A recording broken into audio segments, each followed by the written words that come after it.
नागेंद्र हाराय त्रिलोचनाय भस्मांगरागाय महेश्वराय नित्याय शुद्धाय दिगंबराय तस्मै नकाराय नमः शिवाय। मंदाकिनी शैलचंदन चर्चिताय नंदीश्व प्रमथनाथ महेश्वराय मंदार पुष्प बहुपुष्प सुपूजिताय तस्मै मकाराय नमः शिवाय। शिवाय गौरी वदनाब्ज वृंदः सूर्याय दक्षाधरनाशिकाय श्रीनीलकंठाय वृषध्वजाय तस्मै शिकाराय नमः शिवाय। वशिष्ठ कुंभोद्भव गौतमाय मुनिर्न देवार्चित शेखराय चंदार्क वैश्वानरलोचनाय तस्मै वकाराय नमः शिवाय। यक्षस्वरूपाय जटाधराय पिनाकहस्ताय सनातनाय दिव्याय देवाय दिगंबराय तस्मै यकाराय नमः शिवाय। ओम नमः शिवाय। नमस्कार।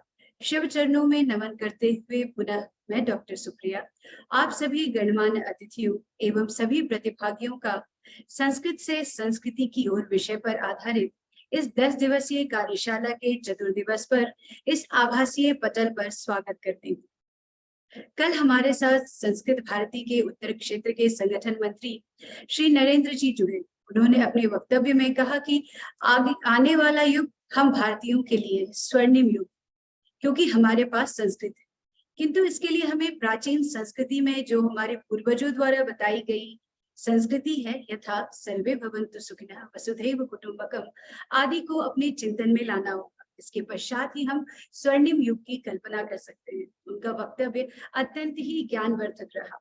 उनका बहुत बहुत धन्यवाद। हमारे माननीय कुलपति महोदय भी कल की कार्यशाला में हमारे साथ जुड़े और उन्होंने भी विषय पर आधारित अपने विचार हमसे साझा किए। उनका भी बहुत बहुत धन्यवाद। आदरणीय प्रोफेसर शशि मैम भी कल हमारे साथ थी और उन्होंने भी अपने विचार व्यक्त किए। उनका भी बहुत बहुत धन्यवाद।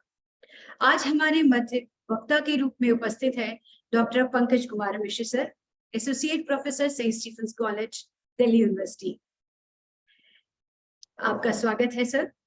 ज्यादा समय नहीं लेते हुए कार्यक्रम को विधिवत प्रारंभ करते हुए अब मैं अतिथियों की स्वागत एवं ओपनिंग रिमार्क्स के लिए emit school of liberal arts के आदरणीय director sir professor Sanjay Kumar Jha sir को आमंत्रित करते हूँ।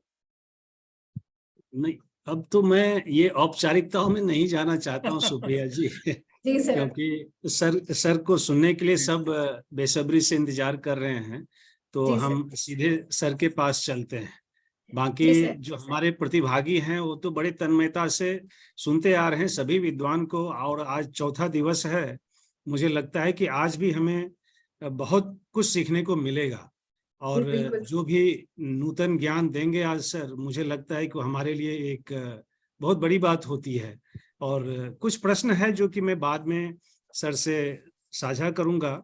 और मैं एक प्रारूप चाहता हूं कि जब भी हमारे कोई स्पीकर्स आते हैं, जो भी विद्वान जुड़ते हैं, मैं चाहता हूं कि एक क्योंकि जो विषय है संस्कृत से संस्कृति की ओर, उसी विषय के मतलब बीच ही अपने आप को सीमित रखे, क्योंकि हमें कुछ समीक्षा आए हुए हैं जिसमें कि कुछ ऐसे मतलब समीक्षा है कि जो हमारे स्पीकर हैं वे थोड़ा मतलब डिविएट होते हैं, मतलब मुख्य बिंदु से थोड़ा डिविएट होते हैं।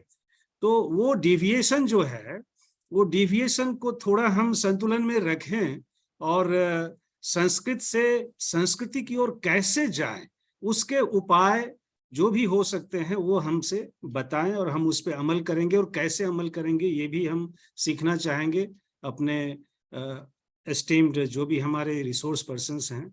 So with these words I give the floor to you sir. Over to you sir. Thank you sir. एक बार पुनः मैं एमिटी यूनिवर्सिटी के प्रति आभार प्रकट करता हूं कि इतना सुंदर प्लेटफॉर्म मुझे अपने विचारों को प्रस्तुत करने के लिए दिया।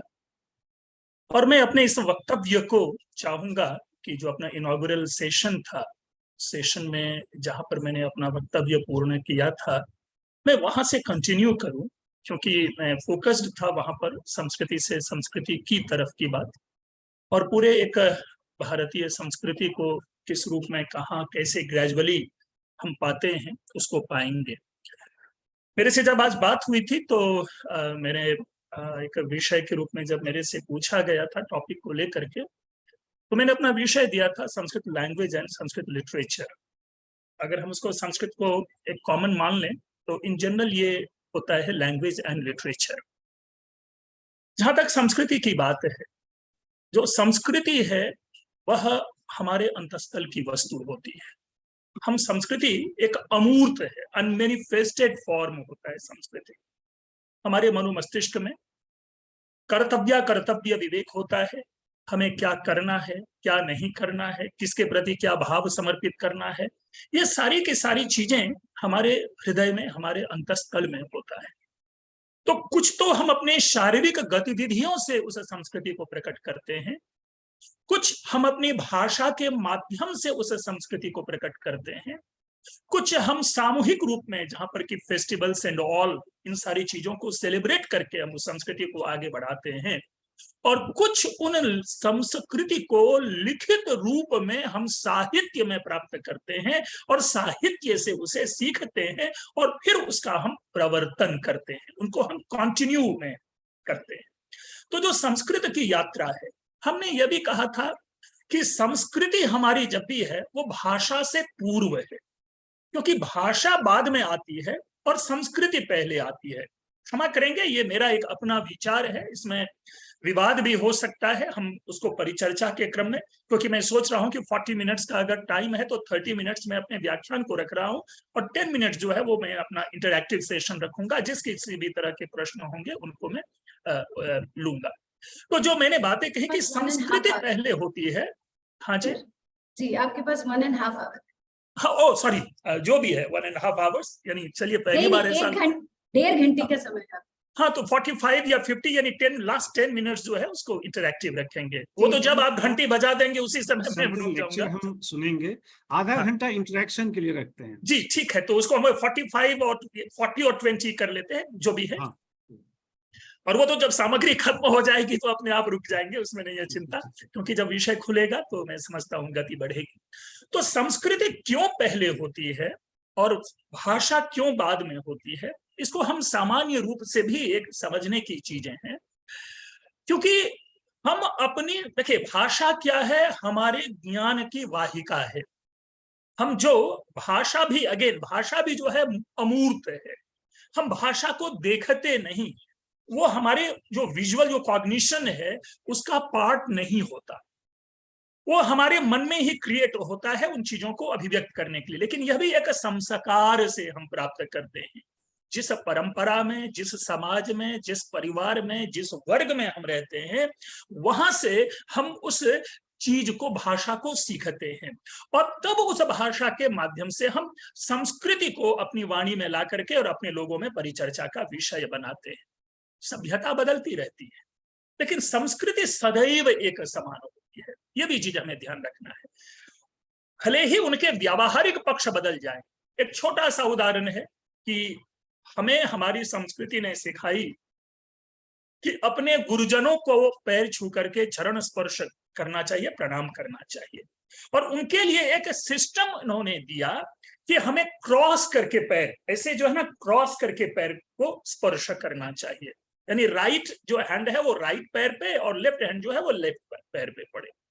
लेकिन उन सब की बातें, ये क्या हुआ कि ये हम इसको, ये मैनिफेस्टेड फॉर्म है, ये एक हमारा जो अभिव्यक्ति है जो हम दूसरों के सामने प्रदर्शित करते हैं, लेकिन मन में जो विचारधारा जो है वो यही चल रही है कि हमारे अपने गुरुजनों का आदर, सत्कार, सम्मान, पूजा करनी चाहिए। तो वो जो करनी चाहिए वाली जो भावना है, उसी का अभिव्यक्तिकरण जो है वह हम क्रॉस करके करते हैं प्रणाम। लेकिन धीरे धीरे धीरे ये जो हाथ क्रॉस है खत्म होते हुए फिर दोनों ऐसे प्रणाम हुआ, फिर एक हाथ से प्रणाम हुआ, वही उठते हुए ठेहुने पे प्रणाम हुआ, अब हम बाहर से ही हल्का स्पर्श करके प्रणाम कर लेते हैं। तो यहां पर परिवर्तन हम देख रहे हैं, लेकिन मन में जो हमारी भावना है कि ये हमारे लिए श्रेष्ठ हैं, यह जो आदरणीय है, वो भावना उसी रूप में है जो आज से हम कहें कि सभ्यता के आदिकाल से है। प्रस्तुतिकरण में परिवर्तन है, ठीक उसी तरह सारी चीजें बदलती जा रही है। हम पहले बांस की जो वो टहनी होती है उनके पेन बना करके लिखा करते थे, फिर उसके बाद वो गोलियों से इंक बना करके स्याही वाले पेन से लिखना शुरू हुए, उसके बाद इंक पेन और अब रिफिल, अब वो सारी चीजें गायब और सारे काम अब लैपटॉप और व्हाट्सएप से होते हैं। लेकिन जो विचार एक मूल रूप से जो विद्यमान है वह है ज्ञान का प्रस्तुतिकरण, अर्थात ज्ञान के प्रस्तुतिकरण के माध्यम में परिवर्तन हुए, बदलाव हुए, लेकिन ज्ञान की प्रस्तुति हमें करनी है वो अक्षुण्ण है, उसमें किसी भी प्रकार का परिवर्तन नहीं हुआ। तो संस्कृति भी क्या है कि जो हमारे जो अंतस्थल की भावना है उसमें परिवर्तन नहीं है। हमारे यहां भी उत्सव त्योहार मनाए जाते रहे। हम कालिदास ने अभिज्ञान शाकुंतलम के 6ठे अंक में कहा है, उत्सव प्रियाः खलु मनुष्याः। जो मनुष्य जो होते हैं वो उत्सव प्रिय होते हैं। वसंतोत्सव मनाए जाते थे, कौमुदी महोत्सव मनाए जाते थे, जो मिथिला में आज भी कोजागरा नाम से प्रसिद्ध है, कौमुदी महोत्सव मनाए जाते रहे। व्यवस्था उत्सव की वही है, वही मनाने की है, वही तिथि है, लेकिन परिवर्तन हो गए। जहां हम दिए में तेल डाल करके दिए जलाए करते थे, आज उसकी जगह पर एलईडी बल्ब आ गया, लेकिन हमारी भावना वही है। इसलिए संस्कृति जो है वो सदैव एक समान है, उनकी प्रस्तुतिकरण में जो है परिवर्तन होता चला जाता है। अब रही बात कि इन्हीं संस्कृतियों को संजो करके जो सोर्स रूप में हमारे पास टेक्स्ट होते हैं वो हमारा लिटरेचर होता है। दूसरे शब्दों में हम भाषा और साहित्य के इस अंतर को समझ ले पहले कि भाषा के माध्यम से हम अपने विचारों की अभिव्यक्ति करते हैं, लेकिन साहित्य क्या है, उन विचारों को संजो करके रखता है। ठीक है, दोनों में इसके क्लैरिटी एकदम होनी चाहिए कि भाषा से हम विचार को अभिव्यक्त करते हैं और उन्हीं विचारों को सुरक्षित करके, संरक्षित करके, संजो करके हम अपने साहित्य में पाते हैं। छोटा सा मैंने उस दिन भी रुद्रदामा के अभिलेख का उदाहरण दिया था और आज मैं उसे रिपीट करूं।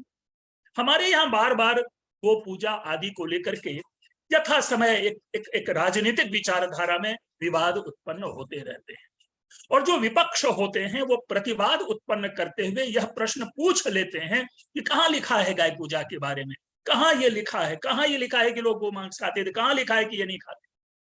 इसके लिए हमारे लिए सबसे बड़ा प्रमाण होता है यही साहित्य, और तब जाकर के हम कहते हैं कि देखिए रुद्रदामा के अभिलेख जो कि कालिदास से भी पूर्व है, उसमें गाय पूजा की चर्चा हमें प्राप्त होती है।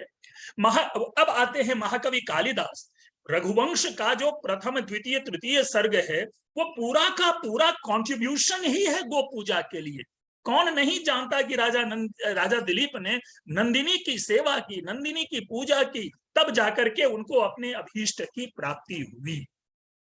अब देखिए, अभीष्ट की प्राप्ति होना ना होना हम ये ना करें, लेकिन हमारे लिए क्या है कि संस्कृति के उस पक्ष का प्रमाण हमारे उस शास्त्र में विद्यमान है।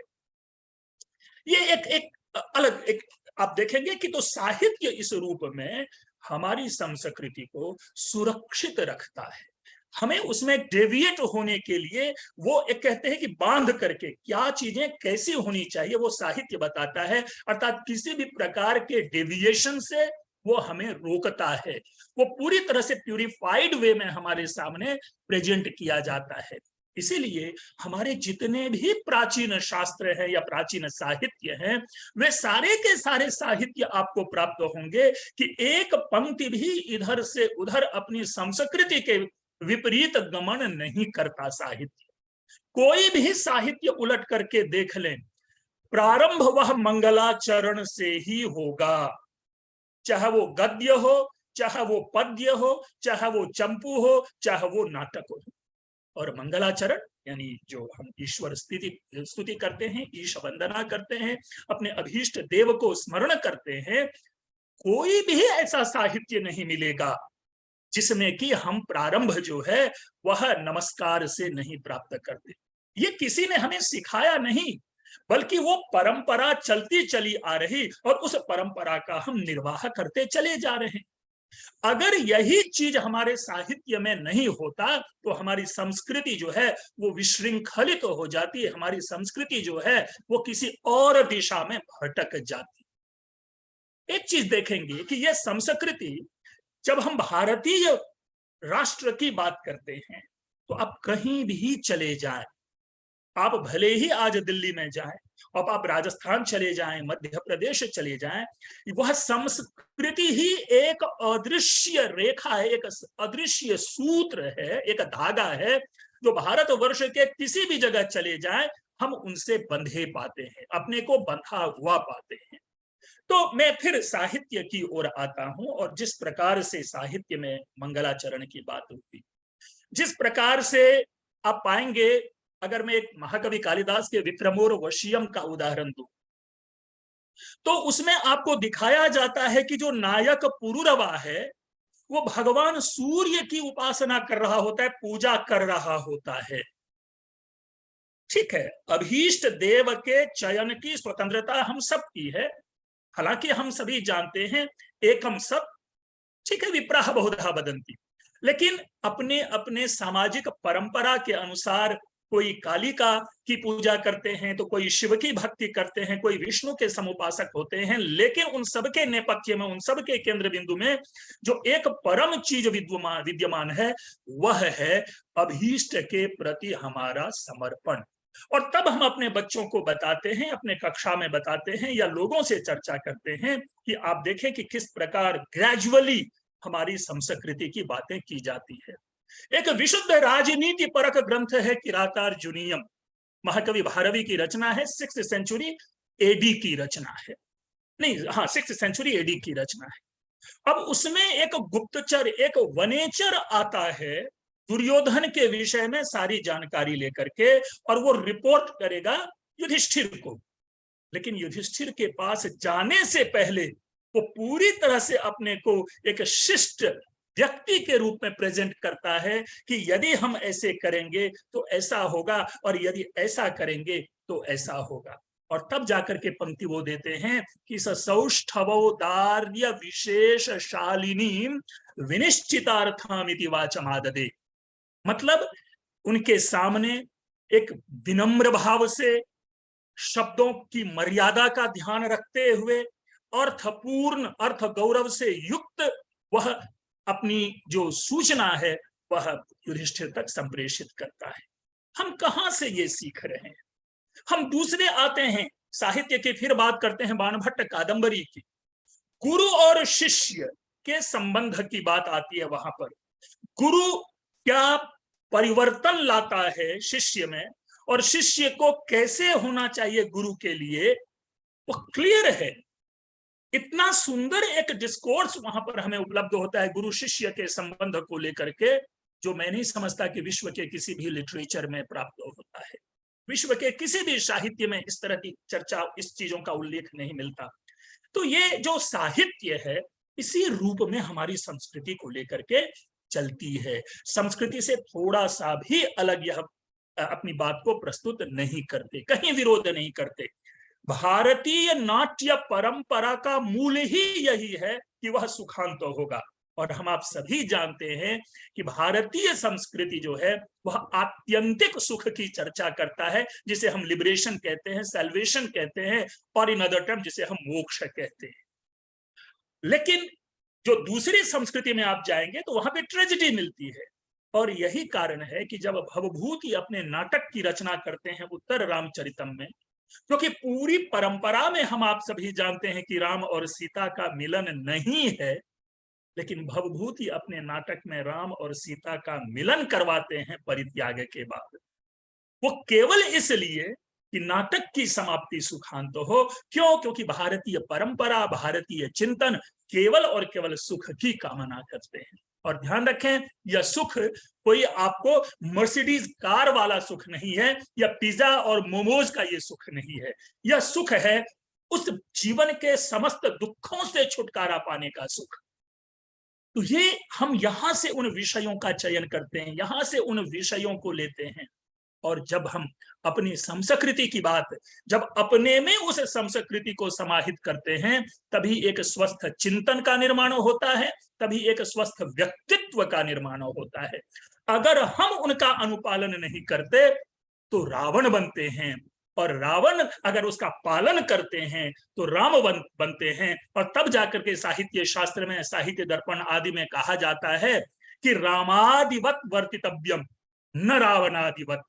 यानी राम की तरह आचरण करना चाहिए, रावण की तरह नहीं। क्यों? क्योंकि पुनः आइए अब वाल्मीकि रामायण में।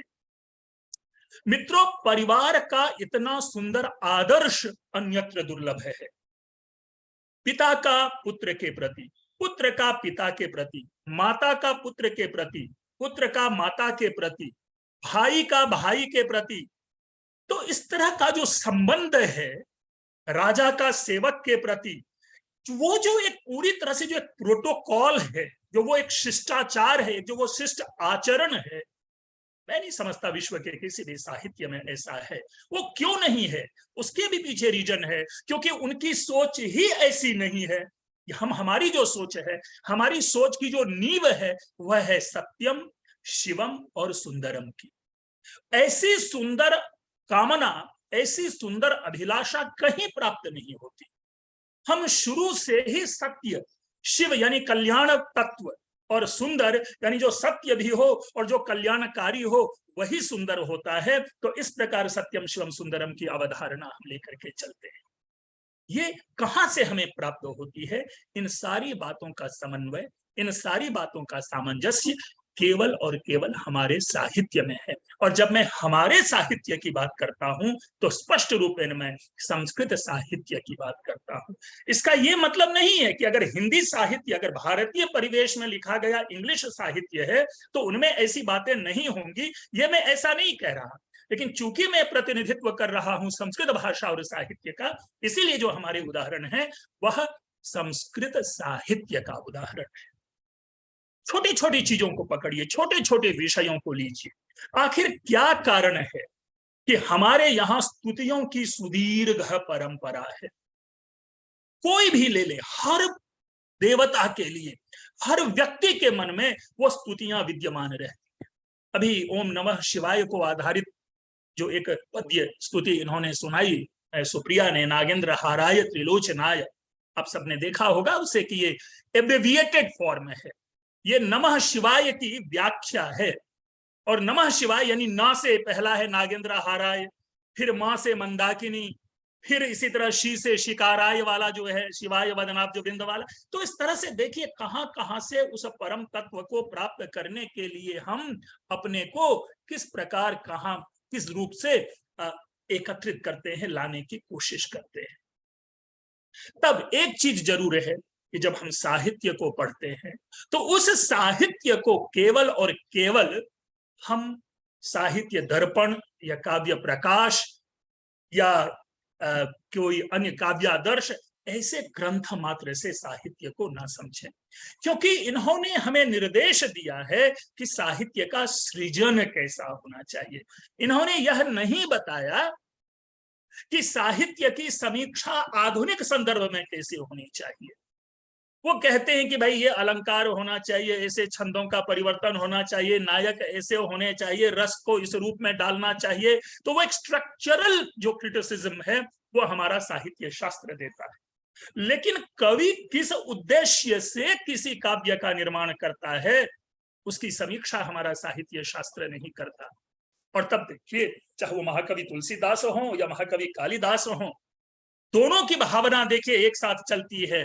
और दोनों के प्रयोजन को आप जानने की कोशिश करेंगे कि जब वो कहते हैं वागर्थाविव संपृक्तौ वागर्थ प्रतिपत्तये, देखिए पूरे साहित्य का निर्माण जो है वो वागर्थ प्रतिपत्ति के लिए है। लेकिन हमें सिखाया जाता है वहां पर क्या कि जो मम्मट ने जो छेद दे दिया है, उन्होंने अपने प्रयोजन की चर्चा कर दी है, हम उनको उसमें समाहित करते हैं कि नहीं ये। तो वो जो समीक्षा है, हमें उन समीक्षा को समझ करके, पकड़ करके फिर हम अपने आगे की यात्रा को, आगे की जर्नी को करते हैं।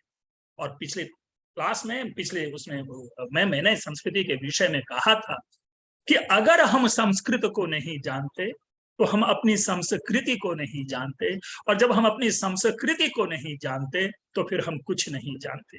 मित्रों देखिए, हम आवश्यक रूप से जानते हैं कि जब अपना हम कल्चर को जानते, अपने संस्कार को जानने की कोशिश करते हैं तो उसमें आप पाएंगे कि हमें 3 प्रकार के ऋण, जिस दिन मनुष्य ग्रहण जन्म लेता है उसी दिन उनके ऊपर 3 कर्जे चढ़ जाते हैं, वो ऋणी हो जाता है, 3 प्रकार के ऋण उनके ऊपर आ जाता है। और देखिए जब मातृ ऋण की चर्चा आती है तो उस मातृ ऋण को हम कैसे पूर्ण करते हैं, तो आने वाली संतति को जन्म दे करके एक स्वस्थ समाज के निर्माण की परिकल्पना करके हम आगे बढ़ते हैं। और ये हमारी कल्पना है, ये हमारी संस्कृति है। हमारी संस्कृति को इस रूप में पदे पदे बांध दिया गया है कि हमें उसी पर चलना है।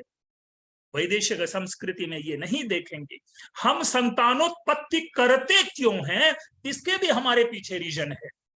और वो रीजन है कि हमें ईश्वर ने जन्म दिया है, इसीलिए इस एक सुंदर संसार का निर्माण करना है। और सुंदर संसार के निर्माण में वो सहभागिता लोगों की बनी रहे, इसीलिए संतति परंपरा जो है वो चलती रहे।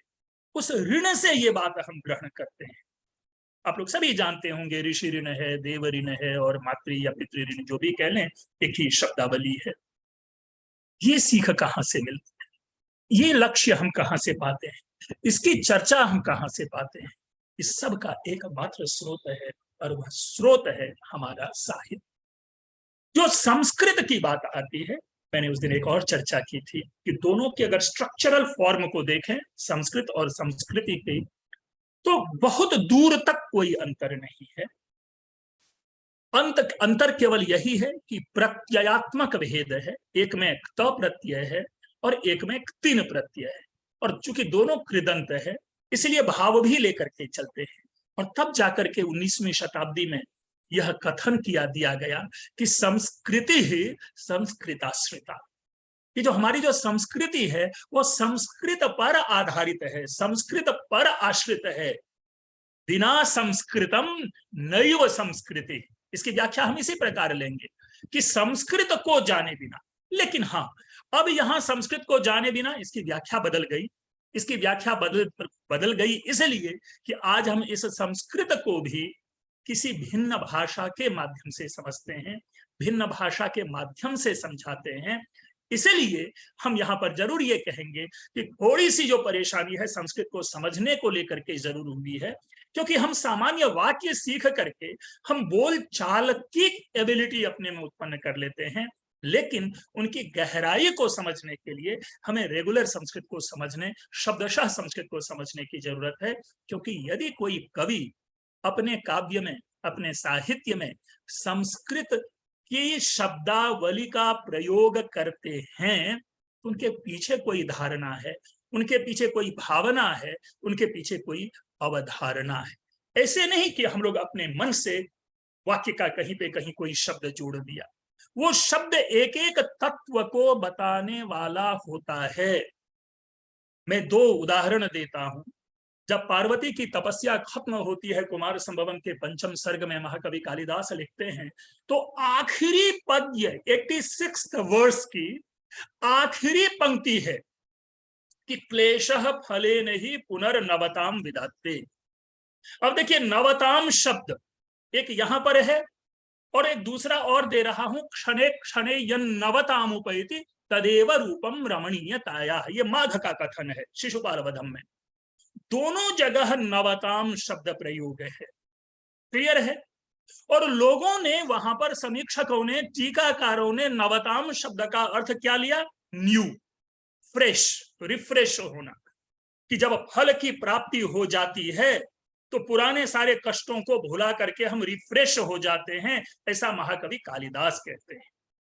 और माघ कहते हैं जो प्रतिक्षण नया लगे वही सौंदर्य है।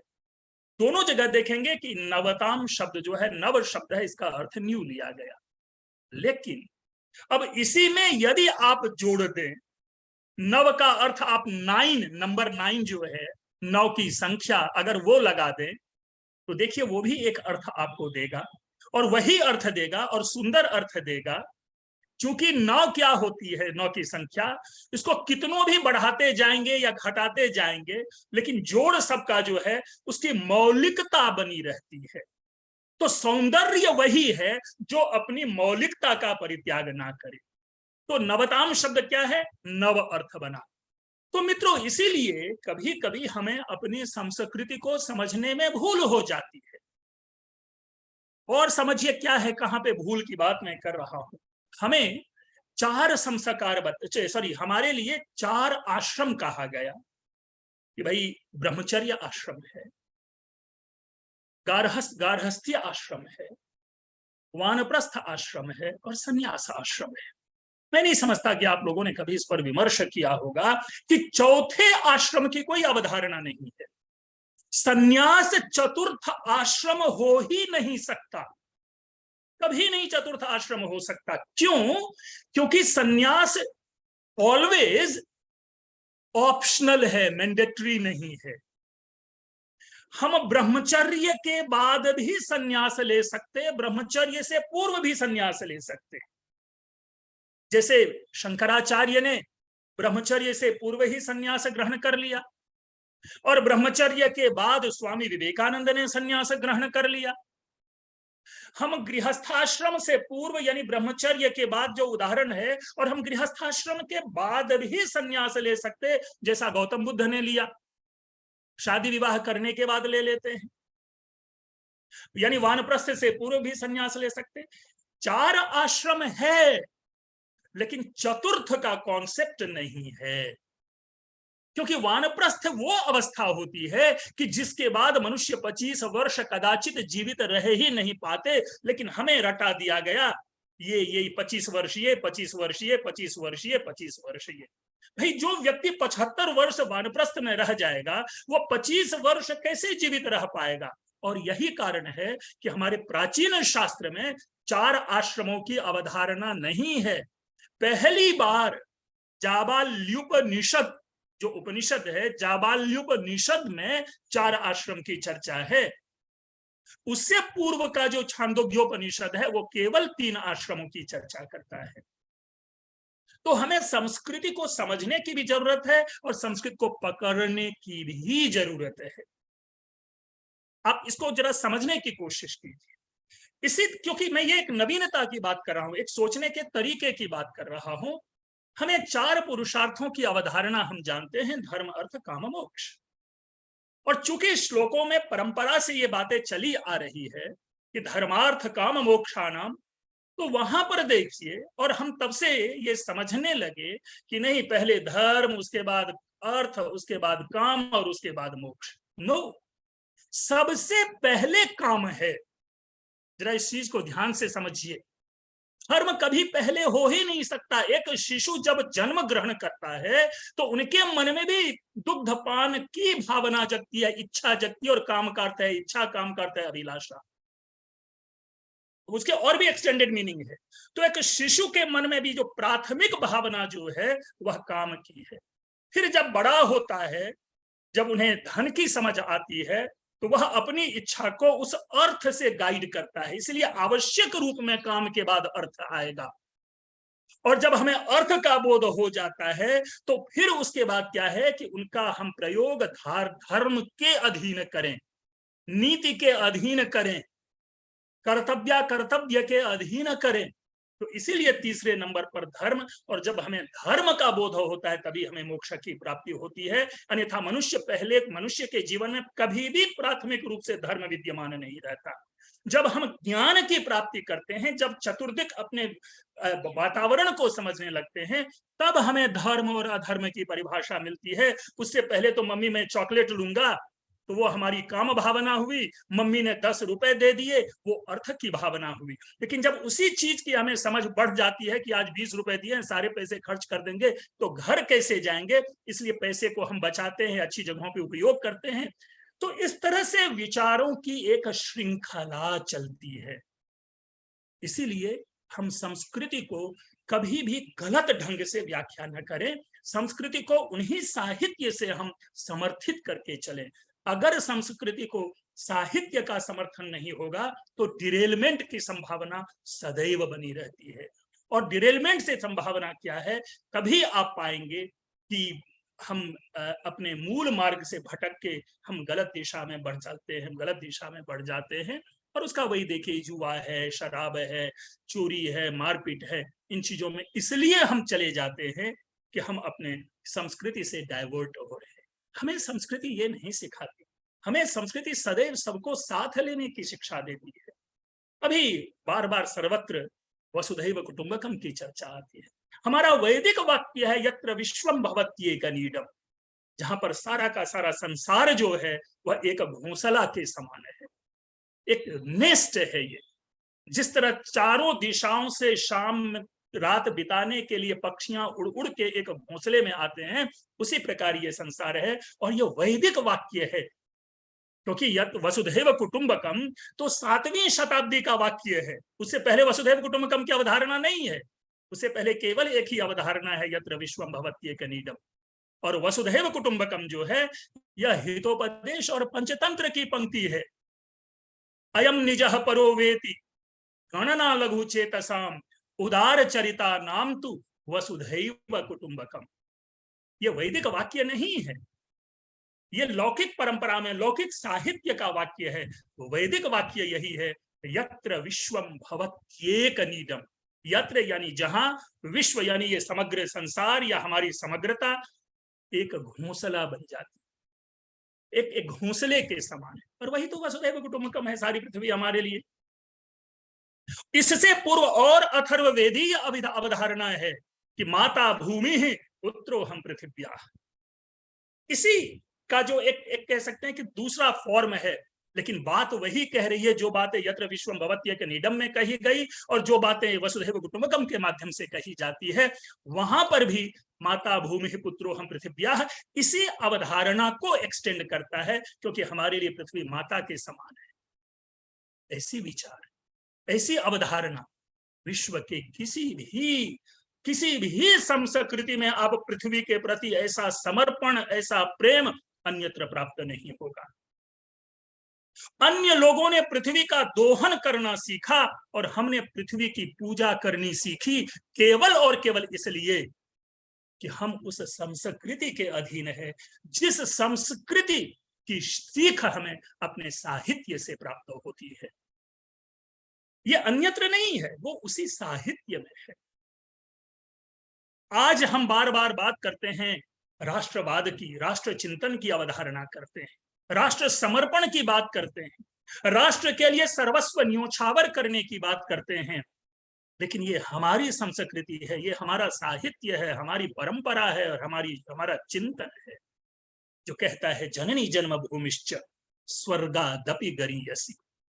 ये सीख हमें कहां से मिल रही है? उसी साहित्य से मिल रही है।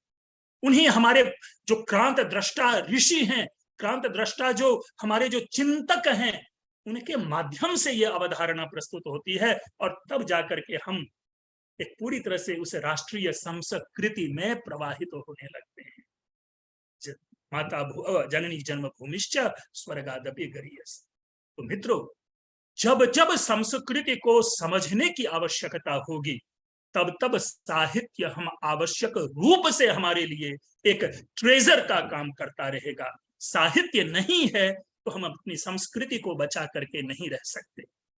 आज छोटी समस्या के लिए आज सुबह में मुझे IGNCA से कॉल आया कि किस अभिलेख में जम्बू द्वीप की अवधारणा, जम्बू द्वीप शब्द का प्रयोग है और किस अभिलेख में भारतवर्ष लिखा हुआ है पहली बार।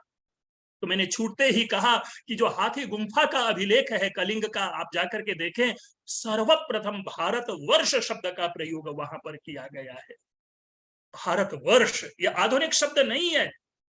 और जब जम्बू द्वीप की बात आई तो मैंने एग्जैक्ट उनको मैंने कहा कि मुझे टाइम दीजिए, मुझे मालूम है कि गुप्तकालीन कोई एक अभिलेख है जिसमें जम्बू द्वीप की चर्चा है, लेकिन मुझे एग्जैक्ट वो जो रेफरेंस है वो नहीं मालूम। तो मैंने अनिर्बान दास जी को कहा कि मैं आपको शाम तक बताता हूं। देखिए, छोटी चीजें, छोटी अवधारणा है, ये सारी की सारी चीजें। अभिलेख की मैंने चर्चा की तो आप कहेंगे कि अभिलेख तो साहित्य नहीं है। नहीं, वो भी साहित्य है, क्योंकि अभी हमने साहित्य की व्याख्या, साहित्य कहते किसे हैं, हमने इसकी चर्चा नहीं की है। साहित्य केवल वो अभिज्ञान शाकुंतलम कुमार संभवम या प्रेमचंद का गोदान मात्र साहित्य नहीं है। साहित्य की कई विधाएं हैं और उन्हीं विधाओं में से एक विधा अभिलेख है, जो हमें अर्थ बोध कराता है, जो हमें इतिहास बोध देता है, जो हमें समाज बोध देता है और जो हमारे धार्मिक परंपराओं को, धार्मिक रीतियों को अपने अभिलेख में संजो करके रखा है।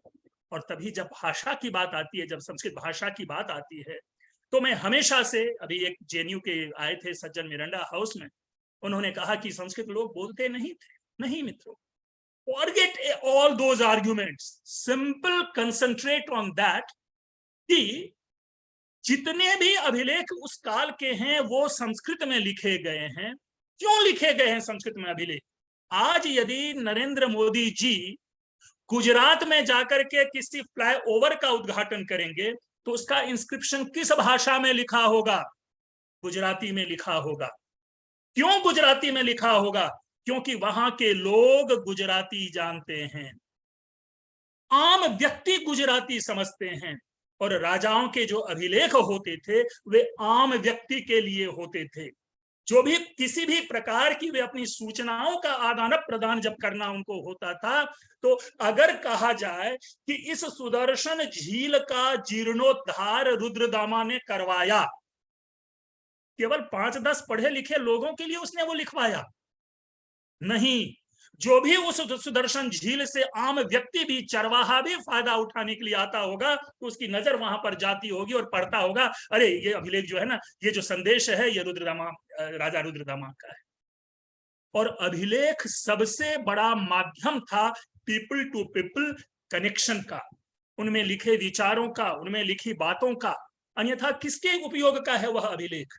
और तब हम जाकर के कहते हैं कि नहीं, ये इसलिए अभिलेख इस भाषा में होती थी, ये लिखा जाता था क्योंकि लोग संस्कृत बोलते थे, बोलचाल की भाषा संस्कृत थी। अगर बोलचाल की भाषा नहीं होती तो अभिलेख संस्कृत में नहीं लिखवाया जाता, क्योंकि फिर सीमित वर्ग मात्र के लिए वो संदेश होता। और वहां पर राजकीय आदेश है कि राज्यपाल तुम जाओ ये काम करो, प्रजाओं के हित के लिए ये काम करो। अभी दिल्ली विश्वविद्यालय में नरेंद्र मोदी आए, 3 माध्यम में अभिलेख लिखवाए गए, इंग्लिश, हिंदी और संस्कृत। ध्यान रखेंगे, यहां पर हम जरूर कहेंगे कि संस्कृत केवल इसलिए संस्कृत में लिखवाया गया, और वो सौभाग्य मुझे है कि मैंने वो अभिलेख मैंने ही संस्कृत में लिखा है, उसकी भाषा मैंने लिखी है और वही वहां पर अभिलेख में लिखे गए हैं। लेकिन यहां पर हम जरूर कहेंगे कि आज वहां अगर संस्कृत में लिखा गया तो उसका एक माध्यम है संस्कृत का प्रचार प्रसार, जन जन में संस्कृत के प्रति चेतना भरना। लेकिन कॉमन पीपल तो वहां पर हिंदी या अंग्रेजी ही समझेगा। तो अगर अंग्रेजी बोलचाल की भाषा है, अगर हिंदी बोलचाल की भाषा है, उसमें संदेश दिया जा रहा है, तो हम बोलचाल की भाषा की स्थापना कर रहे हैं। लेकिन संस्कृत में यदि कोई संदेश दिया जा रहा है तो उसको हम कैसे नहीं कहेंगे कि बोलचाल की भाषा थी? रिस्क तो अलग है ही, अभी क्वेश्चंस आएंगे, मैं सारे क्वेश्चंस का आपको जवाब दूंगा। लेकिन ये देखिए कि ये भी हमारी संस्कृति का हिस्सा रहा है, और हमारी बोलचाल की ये भाषा तब हमसे निकली, हमारे मुंह से छीनी, जब विदेशियों का आक्रमण हुआ। और विदेशियों ने, क्योंकि देखिए यह भी स्पष्ट है, किसी भी भाषा का जो उदय है वो राजनीतिक संरक्षण से ही होता है। अगर भाषा को राजनीतिक संरक्षण नहीं है तो वो भाषा कभी भी फ्लरिश नहीं कर सकती, कभी भी आगे नहीं बढ़ सकती, मर जाएगी। अभी आप जाके देखें कि कई ऐसे राज्य हैं, बिहार राज्य हैं, जहां पर कि ऐसी भाषाओं को निकाल दिया गया है मूल विचारधारा से, उनमें कमियां आने लगी। इसी तरह कहीं और भी आप सारी जगह पर देखें, एक क्षण के लिए सोचें कि महाराष्ट्र में अगर मराठी भाषा को राजकीय भाषा का दर्जा ना दे, छीन लिया जाए और उस भाषा की जगह पर किसी और भाषा को दे दिया जाए, अब समझिए क्या मराठी तो लोग भूल जाएंगे ना, बोलचाल से धीरे धीरे निकल जाएगी, 100 साल 2 साल 300 साल के बाद भाषा विलुप्त तो हो जाएगी। संस्कृत के साथ यही हुआ। लेकिन प्रसन्नता का विषय है यह कि संस्कृत भाषा ना तो कभी विलुप्त हुई और ना ही कभी विलुप्त हो सकती है, वो चलती रहेगी, क्योंकि हमारी संस्कृति का हिस्सा यह है। हमारी संस्कृति का हिस्सा संस्कृत भाषा है। अब रही बात, जब हम अपनी संस्कृति की बात करते हैं तो कौन सी संस्कृति, कैसी संस्कृति? क्योंकि बार बार पूछा जा सकता है कि क्या 12वीं शताब्दी के बाद की संस्कृति को हम नहीं लेते क्या? हाँ, नहीं, हम उस संस्कृति को भी लेंगे, लेकिन भारत का जो भारतत्व है, हम जिस भारतीयता की चर्चा करते हैं, जिस हम भारत की चर्चा करते हैं, वो भारत तो आपको 12वीं शताब्दी से पूर्व का भारत है। वो भारत तो आपको जो है ना, आवश्यक रूप से कहेंगे कि वैदेशिक आक्रमण से पूर्व का वह भारत है। इसीलिए हम उस संस्कृति से अपने को जोड़ करके रखते हैं। यद्यपि संस्कृति को हम इतिहास के दायरे से नहीं जोड़ते, क्योंकि संस्कृति जो है कॉन्टिन्यूड है, एक सातत्य है, कॉन्टिन्यूटी के साथ चलती है। उनमें परिष्कार होता है, मैंने पहले ही कह रखा है कि जब उनको मूर्त रूप में, जब उनको मैनिफेस्टेड फॉर्म में प्रस्तुत करते हैं तो उसमें परिवर्तन होगा, लेकिन जो अनमैनिफेस्टेड ऑलवेज सांख्य के की प्रकृति की तरह, कारण की तरह जो है अनचेंजेबल है, वो चेंज नहीं होता। पुनः देखिए, अलग अलग और विषय है, अलग अलग और विधाएं हैं।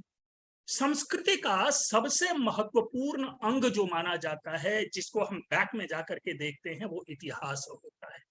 और उसी इतिहास का जो स्रोत है वह साहित्य गिना जाता है। अगर आप कोई भी एनसीईआरटी की बुक ले लें या कोई भी प्राचीन भारतीय इतिहास की पुस्तक ले लें, उसका जो फर्स्ट चैप्टर होता है वो होता है सोर्सेस, और उस सोर्स में लिखा होता है साहित्य। यानी साहित्य जो है वो हमारी संस्कृति का स्रोत है। साहित्य से हम अपनी संस्कृति को आगे बढ़ाते हैं। अगर मैंने उस दिन भी उदाहरण दिया था अभिज्ञान शाकुंतलम का, बार बार ऐसे उदाहरण जो होते हैं वो समझ में आते हैं इसलिए कि हम सभी अभिज्ञान शाकुंतलम पढ़े होते हैं किसी न किसी रूप में, कि देखिए पहली बार वहां हम उल्लेख पाते हैं कि यह निर्देश दिया जाता है, कण्व ऋषि को शारंगरव सजेशन देते हैं कि भाई जो जल राशि है ना, वहीं तक किसी को हमें सी ऑफ करना चाहिए। और यह एक संस्कृति बन गई मित्रों। मैं आज भी जिस प्रदेश से बिलोंग करता हूं, अगर हम घर से यात्रा के निकलते हैं तो हमारी छोटी बहनों के हाथ में कलश में पानी डाल करके गेट पे खड़ा कर दिया जाता है कि जल राशि का दर्शन हो। ये सभी जानते होंगे जो उस प्रदेश से, मिथिला प्रदेश से बिलोंग करते हैं, और वही संस्कृति है। हमारी बहनों का विवाह के बाद जब विदाई ससुराल भेजा जाता है तो उनको गांव के तालाब तक, जो घर के जो स्वजन और उनके जो होते हैं रिलेटिव्स होते हैं, वो तालाब तक छोड़ने जाते हैं। ये संस्कृति कहां से आई? ये तो हमने कहीं सीखी पढ़ी नहीं। लेकिन जब हम अभिज्ञान शाकुंतलम पढ़ते हैं और जब शकुंतला की विदाई की चर्चा देखते हैं तो कण्व ऋषि जी उस सरोवर के पास पेड़ की छांव में खड़े होकर के शकुंतला को उपदेश देते हैं, शारंगरव के लिए संदेश देते हैं, और पीछे की ओर चले आते हैं। शकुंतला आगे हस्तिनापुर के लिए चली जाती है, और वहां से उस संस्कृति को हम उठाते हैं, और आज भी अनवरत रूप से यह संस्कृति हमारे यहाँ चलती चली आ रही है। तो इसीलिए हमारी जो संस्कृति है, हमारी जो संस्कृति के पक्ष हैं, हमारी जो संस्कृति की मूल भावना है, वो हमारे साहित्य में ही संजोई रहती है। हम साहित्य को कभी भी संस्कृति से अलग नहीं कर सकते। किसी भी रूप में किसी भी संस्कृति की चर्चा क्यों न कर लें। मैंने प्रारंभ में अभी दो उल्लेख किया, वसंतोत्सव और कौमुदी महोत्सव। पुनः मैं कहूंगा कि जो शारदीय पूर्णिमा की रात का जो उत्सव है वो आज भी अन्य प्रदेशों में उसी रूप में मनाया जाता है। ठीक है, उनमें कुछ व्यवहार बदल गए हों, लेकिन उनको अन्य जो है कोजागरा इस शब्द नाम से जाना जाता है। और को का मतलब होता है शारदीय पूर्णिमा की चांदनी रात। कु से बना है, कौ शब्द है, सप्तमी विभक्ति है, उपपद तत्पुरुष समास है, लेकिन भाषा के अब जो घिसने के कारण वो शब्द कोजागरा बन गया। कोजागरी कहीं कहीं कहा जाता है। कौमुदी महोत्सव आप जाकर के पढ़ें मुद्रा राक्षसम, कि मुद्रा राक्षसम में चंद्रगुप्त मौर्य अपने सुगांग प्रासाद के छत पर खड़ा होकर के अपने राज्य में पाटलिपुत्र में मनाए जाने वाले कौमुदी महोत्सव का निरीक्षण करने के लिए आया है, और कौमुदी महोत्सव नहीं मनाया जाता है। इसी बात को लेकर के चाणक्य और चंद्रगुप्त के बीच एक बनावटी लड़ाई होती है। जिस वसंतोत्सव की चर्चा की जाती है, हम लोगों ने, देखिए, हमने परंपरा भुला दी, साहित्य ने उस परंपरा को बनाए रखा। आज हम उसे वैलेंटाइंस डे कह दे रहे हैं और वैलेंटाइंस डे के रूप में मनाते हैं। हमने वेस्टर्न आइडियोलॉजी एडॉप्ट कर लिया, लेकिन जाकर के पढ़ें, ये तो वेस्टर्न आइडियोलॉजी, अभी ये वैलेंटाइंस डे शुरू हुआ है। हमारे यहाँ वसंतोत्सव मनाया जाता था। और आप पुनः अभिज्ञान शाकुंतलम हो वहां पढ़ लें, आप मालविकाग्निमित्रम में पढ़ लें, जहां पर कि वसंतोत्सव मनाए जाने का उल्लेख है, और यह प्रेमी प्रेमिकाओं का पर्व है। तो देखिए, अगर हम अपनी संस्कृति से डेविएट होते हैं तो हम वेस्टर्न आइडियोलॉजी में गिर पड़ते हैं, वो वेस्टर्न संस्कृति को अपना लेते हैं। हमारी संस्कृति हमेशा हमें अपने साथ लेकर के चलती है। हमारी संस्कृति में समग्रता है, हमारी संस्कृति में पूर्णता है, लेकिन जो आयातित संस्कृति होती है उसमें वह संतोष नहीं होता, उसमें सदैव एक भय बना रहता है। क्यों? क्योंकि हम उनके जो बैकग्राउंड की चीजें हैं उनको नहीं जान रहे होते। इसीलिए हमारे बाद में धीरे धीरे चाहे दीपोत्सव हो, होलिकोत्सव हो, ऐसे सारे उत्सव आने लगे, लेकिन आदि परंपरा है उत्सव मनाने की। कोई भी साहित्य उलट ले, और उत्सव हमारी संस्कृति का एक अंग है, हमारी संस्कृति का एक हिस्सा है। भारतवर्ष में जितना उत्सव, जितना पर्व मनाया जाता है, विश्व के किसी भी राष्ट्र में नहीं मनाया जाता है। यहाँ तो मानो प्रतिदिन कोई ना कोई उत्सव होता है, कोई ना कोई चीजें होती है। तो ये अभी श्रावण का महीना चल रहा है, तो कांवरियों के लिए, शिव भक्तों के लिए एक उत्सव चल रहा है। ये खत्म होगा, कोई नया उत्सव चलेगा।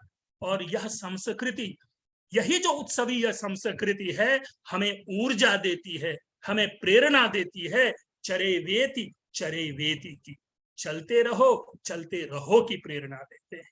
तो इस रूप में आप जरा देखें कि जो ये हमने जिसकी चर्चा की अभी, जो संस्कृति है, साहित्य से संस्कृति, साहित्य में संस्कृति, संस्कृति के लिए साहित्य, और इन सब के लिए संस्कृत भाषा, यही जो है भारतीयता का रसायन है। जो केमिस्ट्री ऑफ जो भारत है वह हमारी संस्कृति है, हमारा संस्कृत है। मैं समझता हूं, क्या हो टाइम अभी है या शुरू करें क्वेश्चन आंसर? जी सुप्रिया। ठीक सर, आप 5-10 मिनट हम बोल सकते हैं, 5 मिनट। हाँ, क्योंकि वो 5 मिनट में आप समराइज कर सकते हैं। ठीक है, बस हो गया, ऑलमोस्ट कंक्लूडिंग उस पे ही जा रहे थे। तो ये जो है, और जो साहित्य है, देखिए जो साहित्य शब्द की भी अवधारणा है उसे भी हमें समझना इंपॉर्टेंट है।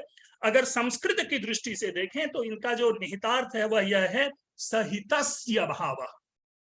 अब साहित्य शब्द का, सहितस्य भाव साहित्य, लेकिन साहित्य का अर्थ क्या है?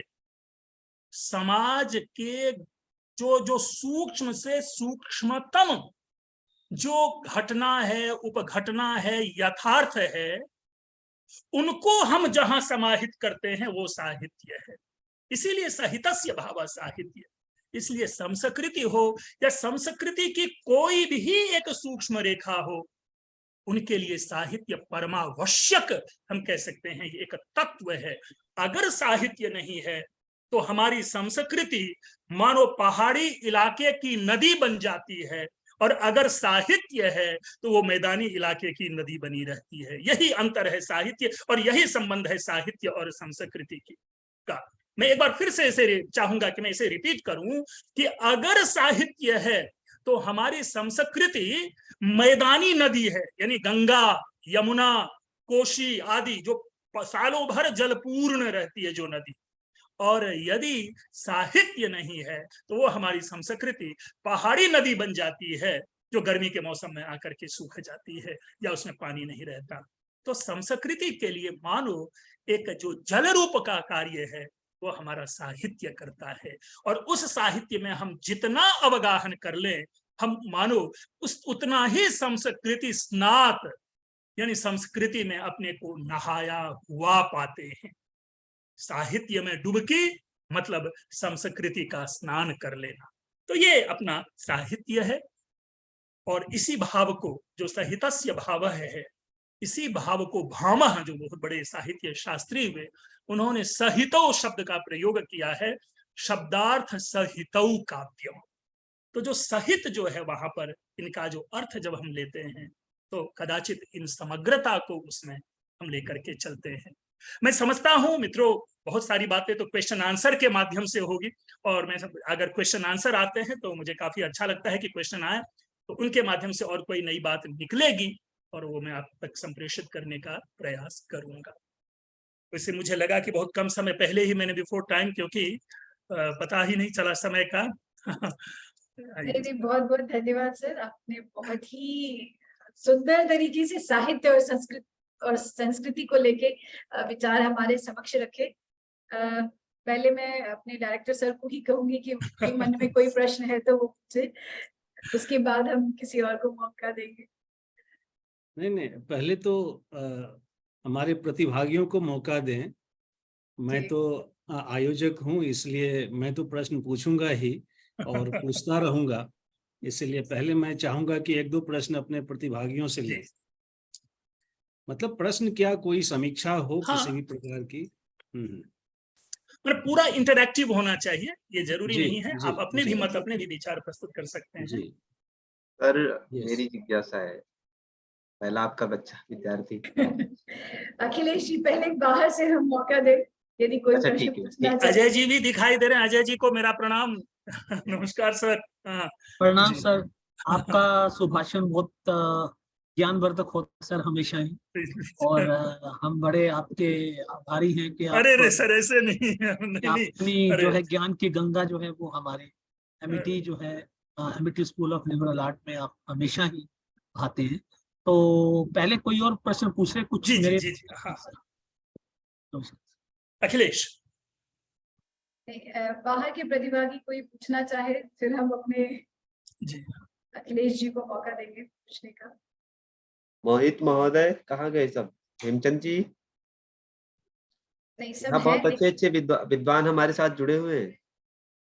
तो मैं भी तो उनसे कुछ लाभ लूं ऐसे विद्वानों से। आशुतोष जी, नहीं, यदि प्रश्न नहीं मतलब पूछ रहे हैं, इसका एक अर्थ ये भी निकलता है कि they are very very well enlightened. जी मोहित जी, आप कुछ पूछना चाह रहे हैं? नहीं, कोई प्रश्न नहीं है सर। प्रश्न नहीं है कोई? अच्छा, हेमचंद जी कहाँ हैं? अभी यही थे।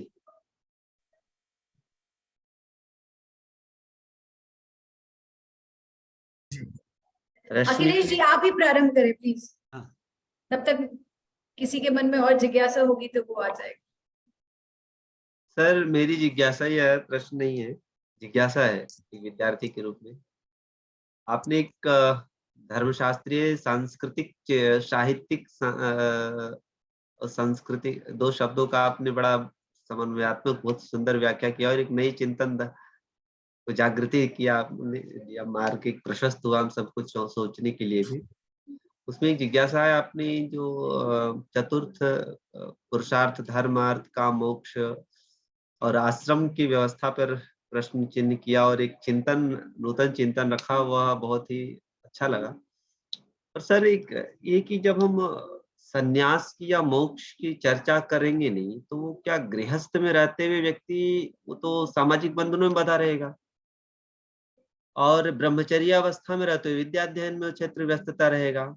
तो जो संन्यास के कर्म हैं, दायित्व हैं समाज के प्रति, राष्ट्र के प्रति, स्वयं के आत्मिक, जो हमारे साहित्य में, जो हमारे धर्मशास्त्रीय चिंतन परंपरा में, हमारी जो हमारी भारतीय संस्कृति की परंपरा रही, उसमें मोक्ष की कल्पना की गई, प्रारब्ध की जीवन की।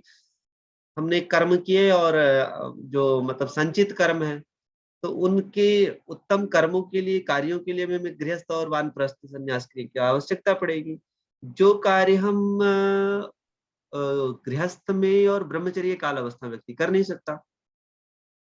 और एक ये सर, जो मोक्ष वाली बात है, जो आपने काम की बात कही है, तो जो कर्तव्य का पालन करेगा तभी तो व्यक्ति उस तरफ प्रवृत्त होगा। डायरेक्ट हम कैसे उस तरफ हो पाएंगे? थोड़ा सा इसकी मेरी जिज्ञासा बहुत, आपने प्रश्न जागृत प्रश्न सबसे किया। पहले तो मैं संन्यास की बात को स्पष्ट कर दूं।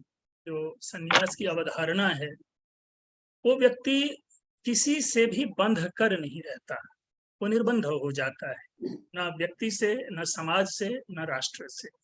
जो एक सामान्य, क्योंकि वो वीतरागी हो जाता है और वीतरागी के मन में सुख दुख नामक कुछ भी नहीं रह जाता। वो आत्मलीन हो जाता है, आत्मस्थ हो जाता है और परम तत्व के प्रति अपना जो है उनका चिंतन चलता है। इसलिए हम संन्यास को ऐसे जो पारंपरिक जो सांसारिक व्यवस्था है, हम उनसे नहीं जोड़ के चल सकते। ठीक है ना? Excuse me. जो सन्यासी है, हम उनको सामाजिक व्यवस्था से हमेशा बाहर मान करके चले। अब जो रही बात, आप जो प्रवृत्ति या निवृत्ति ऐसी बात कर रहे हैं, मैंने वहां पर जो मूल बातें कही है, मनुष्य जन्म ग्रहण करता है और जिस क्षण से जन्म ग्रहण करता है उसी समय से उनकी प्रवृत्ति शुरू हो जाती है। प्रवृत्ति के लिए मैंने पहले ही कहा कि जो काम शब्द है उनको आप एक पूरा, आप न्याय दर्शन अगर पढ़ते हो तो वो काम को इच्छा शब्द कहा गया, अभिलाषा शब्द कहा गया।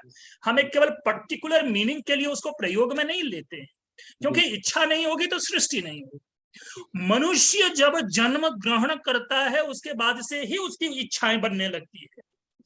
इसीलिए जो प्रवृत्ति है, जन्म ग्रहण करना ही प्रवृत्ति मूलकता है, और इस जन्म से छुटकारा प्राप्त करना निवृत्ति मूलकता है।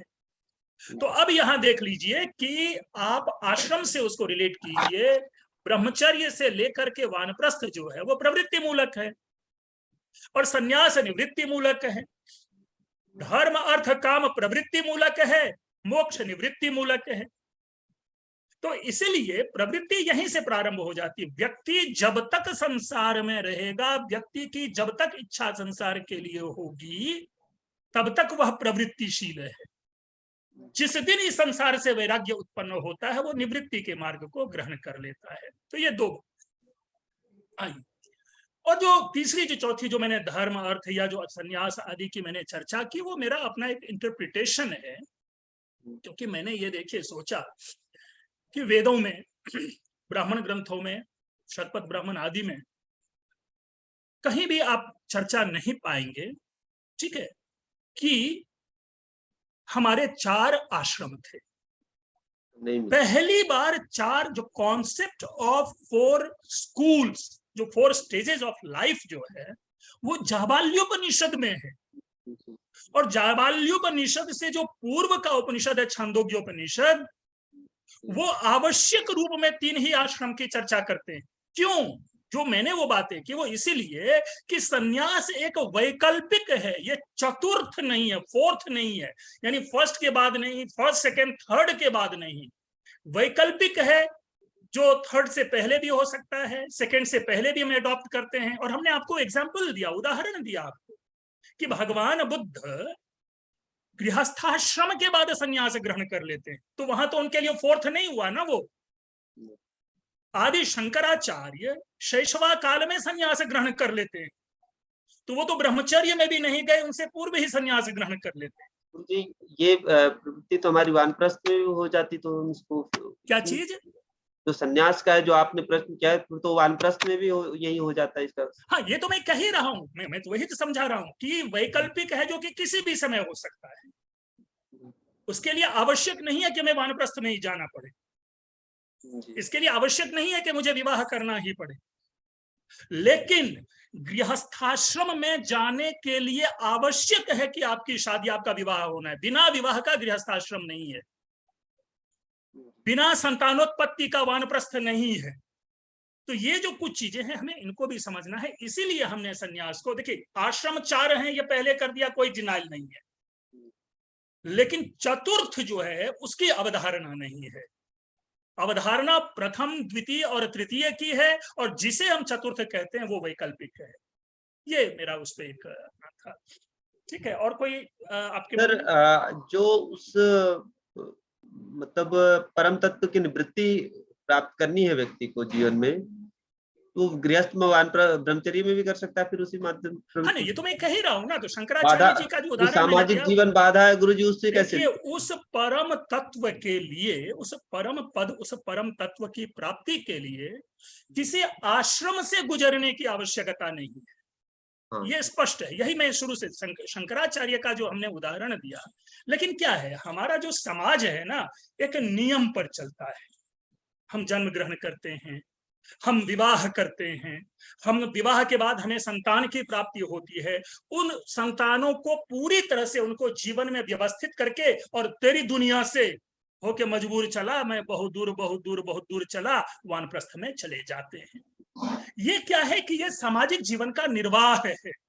लेकिन हम समाज में नहीं रह करके और डायरेक्ट अगर संन्यास हम ग्रहण करते हैं, तभी एक मूवी आई थी चित्रलेखा, और साहिर लुधियानवी ने उसमें एक गाना लिखा कि संसार से भागे फिरते हो, भगवान को तुम क्या पाओगे। हमें आवश्यक रूप में, इसीलिए शंकराचार्य ने जब संन्यास ग्रहण किया तो आज उनके ऊपर कई प्रकार के प्रश्न हैं कि भाई उन्होंने सांसारिकता तो देखी नहीं ना, संसार क्या होता है उन्होंने उनको समझा नहीं, और संसार को समझने के लिए आपको गृहस्थाश्रम में जाना पड़ेगा ही। पर सर जैसे हमने बीच में जैसे सीढ़ी पे हमें चढ़ना है और 2 सीढ़ी छोड़ के हम तीसरी चौथी सीढ़ी पे पैर रख लिया अचानक, तो हमारे बैलेंस तो बनेगा नहीं, शरीर हम गिर पड़ जाएंगे। तो उसी प्रकार से हम यदि चतुर्थ आश्रम तृतीय आश्रम के लिए प्रवृत्त होते हैं तो हमें इस जीवन का तो सांसारिक जीवन का अनुभव हुआ नहीं, तो वहाँ हमारे साथ विसंगति हो सकती है कर्म में, हमारे साधना में। अखिलेश, अभी 5 बजे से शाम में आज तक टीवी पे या किसी और टीवी पे इसी प्रकार के डिबेट होते हैं और ऐसे ऐसे वहां पर उदाहरण दिए जाते हैं। हम सारे उदाहरणों से अपने जीवन की व्याख्या नहीं ले सकते। सीढ़ी जो है ना मानव निर्मित है, हम सीढ़ी से, और जो हमारे आश्रम जो है वो हमारे द्वारा नहीं बनाया गया, तो इसलिए उस उदाहरण को इस उदाहरण से हम सेट नहीं करेंगे कि 2 सीढ़ी पे पैर रखने के बाद हम लड़खड़ा जाते हैं तो 2 से छलांग लगाते। तभी तो मैंने कहा कि शंकराचार्य ने सामाजिकता नहीं समझी ना, क्योंकि उन्होंने गार्हस्थ्य का दुख नहीं भोगा। भगवान बुद्ध ने उस समाज को समझा, गार्हस्थ्य के दुख को देखा, उन्होंने संसार को देखा, संसार को समझा। तो दोनों में अंतर है, लेकिन बस मूल विषय यह है कि जो आपका सन्यास के ऊपर था, सन्यास विशुद्ध निवृत्ति मार्ग है और रेस्ट जो तीनों आश्रम है वो विशुद्ध प्रवृत्ति मार्ग है। शंकराचार्य ने अपने जीवन में कभी भी प्रवृत्ति नहीं आने दी, इसीलिए शंकराचार्य हुए। हम आप सभी प्रवृत्तिवादी हैं, इसीलिए हम शंकराचार्य नहीं बन पाते। बस अंतर है यही। जी तो बहुत अच्छा आपने एक्सप्लेन किया और नई चिंतन धारा मिली। अजय जी आपके कोई प्रश्न हैं? हाँ जी। मेरा प्रश्न एक छात्र के रूप में है, क्योंकि मैं एक इतिहास का छात्र हूँ। तो उसमें आपने बड़ी अच्छी तरह से ये बताया कि किस प्रकार से जो संस्कृत के जो हमें अभिलेख मिले, तो हमको ये सर बताया जाता था आमतौर के ऊपर कि संस्कृत वो संपर्क भाषा नहीं थी, राजभाषा थी। लेकिन आपका जो आज का वो व्याख्यान है उसमें मैंने एक नई चीज पाई कि आपने बड़ी सरलता के साथ ये बताया कि जो स्रोत थे, जो अभिलेख थे बेसिकली संस्कृत के, वो भी ऐसा मतलब कि उसको पढ़ने वाले लोग भी थे। तो ये कहना अतिशयोक्ति होगी कि संस्कृत सिर्फ राजभाषा थी, वो संपर्क भाषा भी थी। तो बस यही मेरा थोड़ा सा। हाँ नहीं सर, मैं इसको और थोड़ा सा एडिशन इसमें दूं। जो मैं क्षमा चाहूंगा कि हमें जिस प्रकार का इतिहास पढ़ाया जाता रहा है ना, वो तो मार्क्स के विचारों से संप्रेरित है ना। हमें अपने ही नजरों में बौना बनाने का जो इतिहास है वो इस तरह के विचारधारा के लोगों ने दिया है। नहीं तो हम तो छोड़ दीजिए, आप केवल अशोक के अभिलेख को भेजिए। वो जब भिक्षुणियों के लिए और समाज के जो लोगों के लिए जो अभिलेख वो बड़े बड़े पत्थरों पर खुदवाते हैं, क्यों? क्योंकि लोगों का उस रास्ते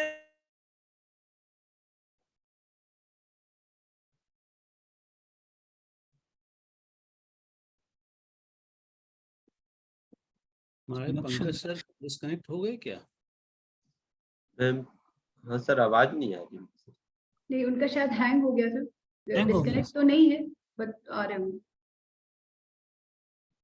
एक बार फोन कर दीजिए उनको। जी से सर, बोल रहे हैं। ठीक, जुड़े हुए तो दिख रहे हैं सर।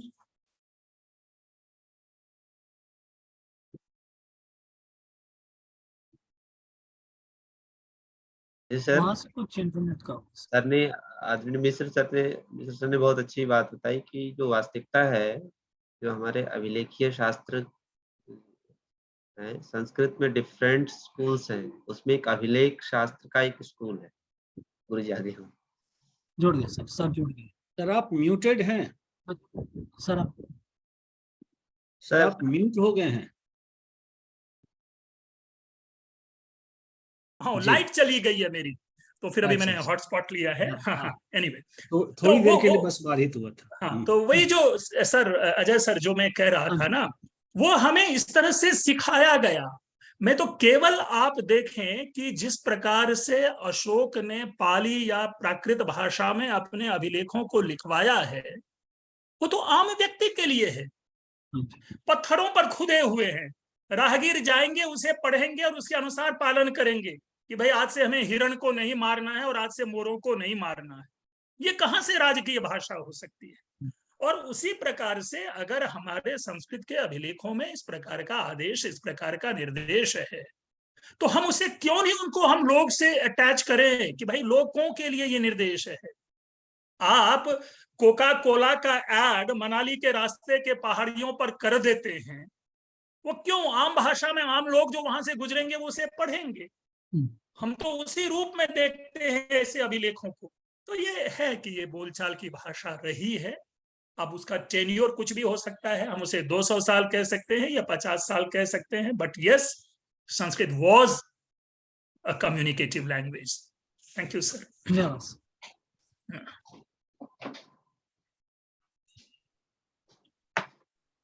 और किन्हीं के प्रश्न हो सर से? हमारे साथ एक हमारे सीनियर भी जुड़े हैं, राणा प्रताप जी। ओ, राणा प्रताप है जी। तो राणा प्रताप सर, आप कुछ पूछना चाहेंगे अपने सर से? हाँ, प्रणाम सर।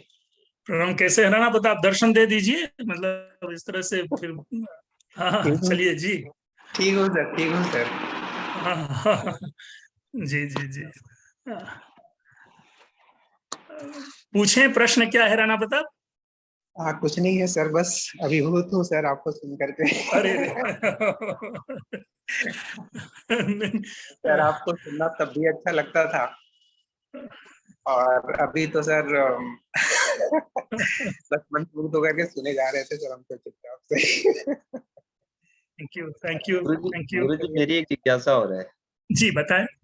बाल्यकाल एमए में पढ़ाया था आपने संस्कृति का कुछ नैषधि चरित्र के विषय में, वो याद आया मुझे भी।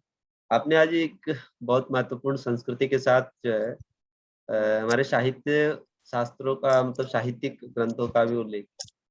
संस्कृति के संरक्षण में साहित्य की महत्वपूर्ण भूमिका है, और जो संस्कृति के संरक्षण में राज धर्म की भी मतलब राजकीय सहयोग की भी आवश्यकता। तो इसमें सर जो बुद्धकालीन हमारी संस्कृति, जैनिज्म की संस्कृति रही है, उसका तो बहुत क्षीण हुआ, जबकि उस काल में राजकीय सहयोग प्राप्त होता रहा हमें बहुत। नहीं, दो बातें कही है, इसको ऐसे लीजिए। संस्कृति कोई भी क्षीण नहीं होती, उसके अनुपालक, उनके पालन करने वाले हीन हो जाते हैं। मैं पूरी तरह से शास्त्र पढ़ा हुआ, साहित्य पढ़ा हुआ हूं, और हमारे साहित्य से जो हमें प्राप्त संस्कृति है या हमारे समाज की जो संस्कृति है, तो हम अनुपालन नहीं करेंगे ना, संस्कृति तो वो रहेगी ही। इसे नहीं कहेंगे कि बौद्ध संस्कृति नहीं है या जैन संस्कृति नहीं है।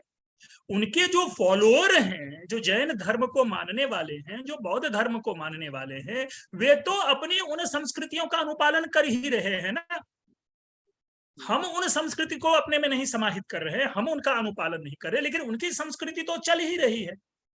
लोग कम होते जा रहे हैं, इसीलिए उनकी व्यवस्था क्षीण होती जा रही है। नहीं तो उनको भी आप देखेंगे कि पार्श्वनाथ की पहाड़ियों पर जो वो मंदिर है, पारसनाथ के मंदिर, वहां वो जाते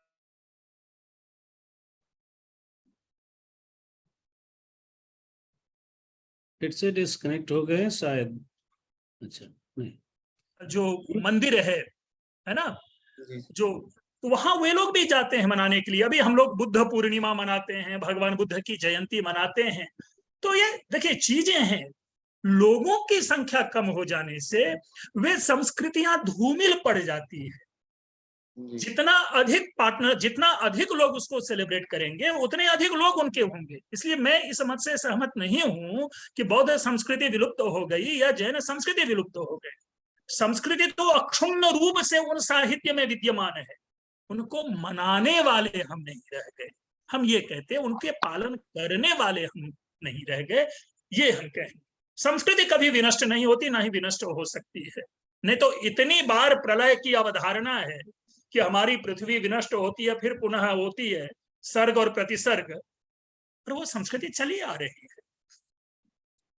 मैंने उस दिन इकबाल के बारे में कहा था कि भले ही इकबाल पाकिस्तान के ये हो गए, सब चीज हो गए, लेकिन उन्होंने जो बात कह दी है वो पत्थर की लकीर है कि सारी संस्कृतियां विलुप्त तो हो गई, लेकिन भारतीय संस्कृति आज भी विद्यमान है, उसी रूप में, उसी ऊर्जा से, उसी प्रवाह से, उसी गति से, उसी उत्साह से।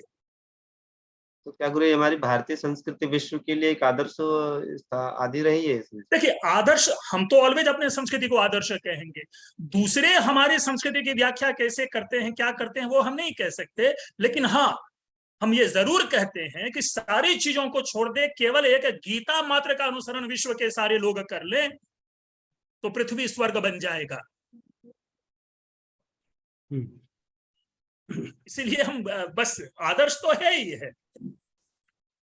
मैं तो हमेशा कहता हूं कि कोई भी चीज, सारे ग्रंथ विलुप्त हो जाए, एक गीता बची रहे, सारे ग्रंथ विलुप्त हो जाए। महात्मा गांधी ने कहा था एक ईशावास्योपनिषद रहे, भारतीय संस्कृति उसी तरह से चलती रहेगी जिस तरह से आज है, जिस तरह से कल था, जिस तरह से आगे रहेगी।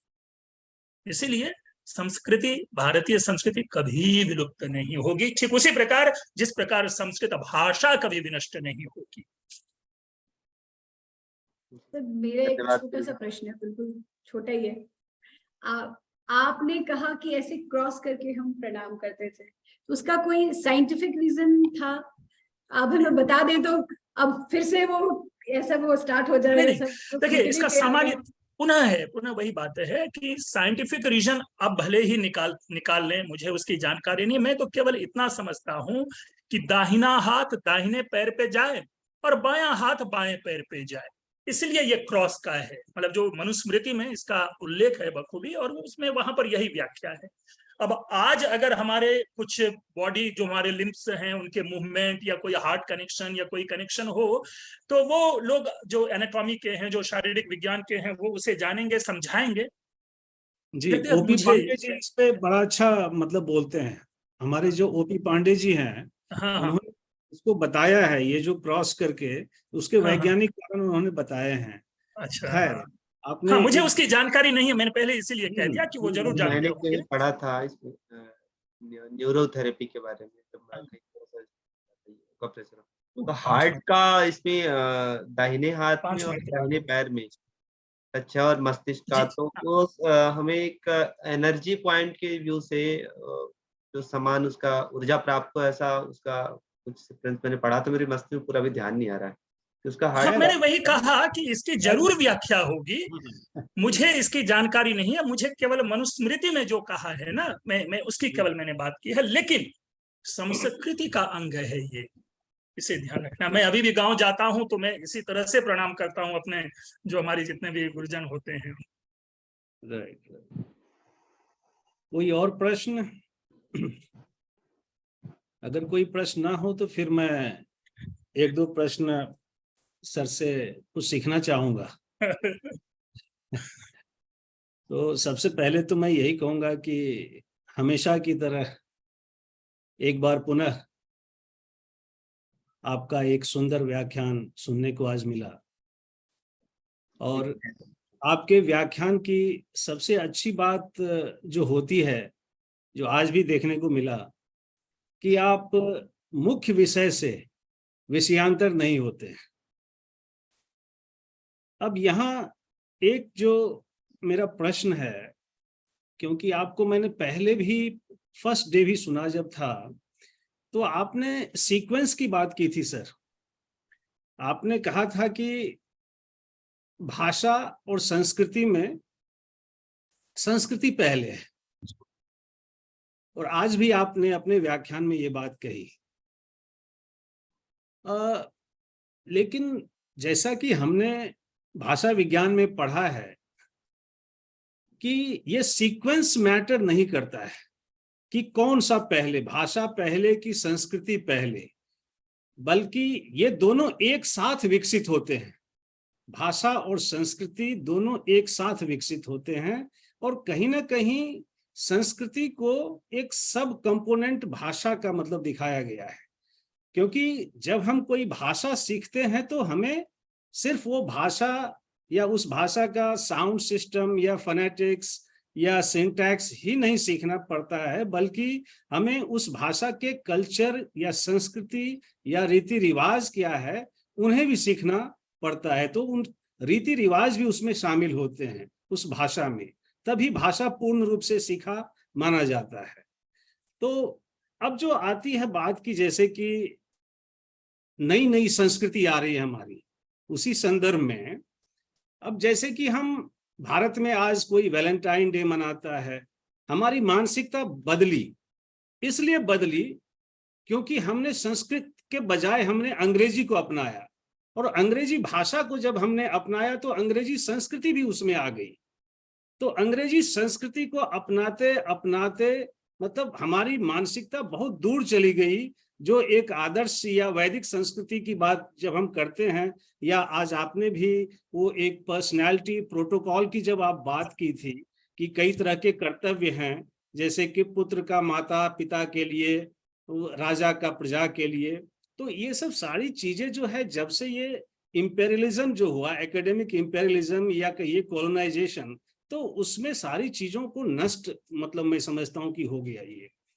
तो मुझे तो ये सीक्वेंस के बारे में एक बार मैं चाहूंगा कि फिर से आपका दृष्टिकोण को मैं समझूं कि मतलब ये क्या है, उसके बाद में और मेरे प्रश्न हैं जो मैं पूछना चाहूंगा सर।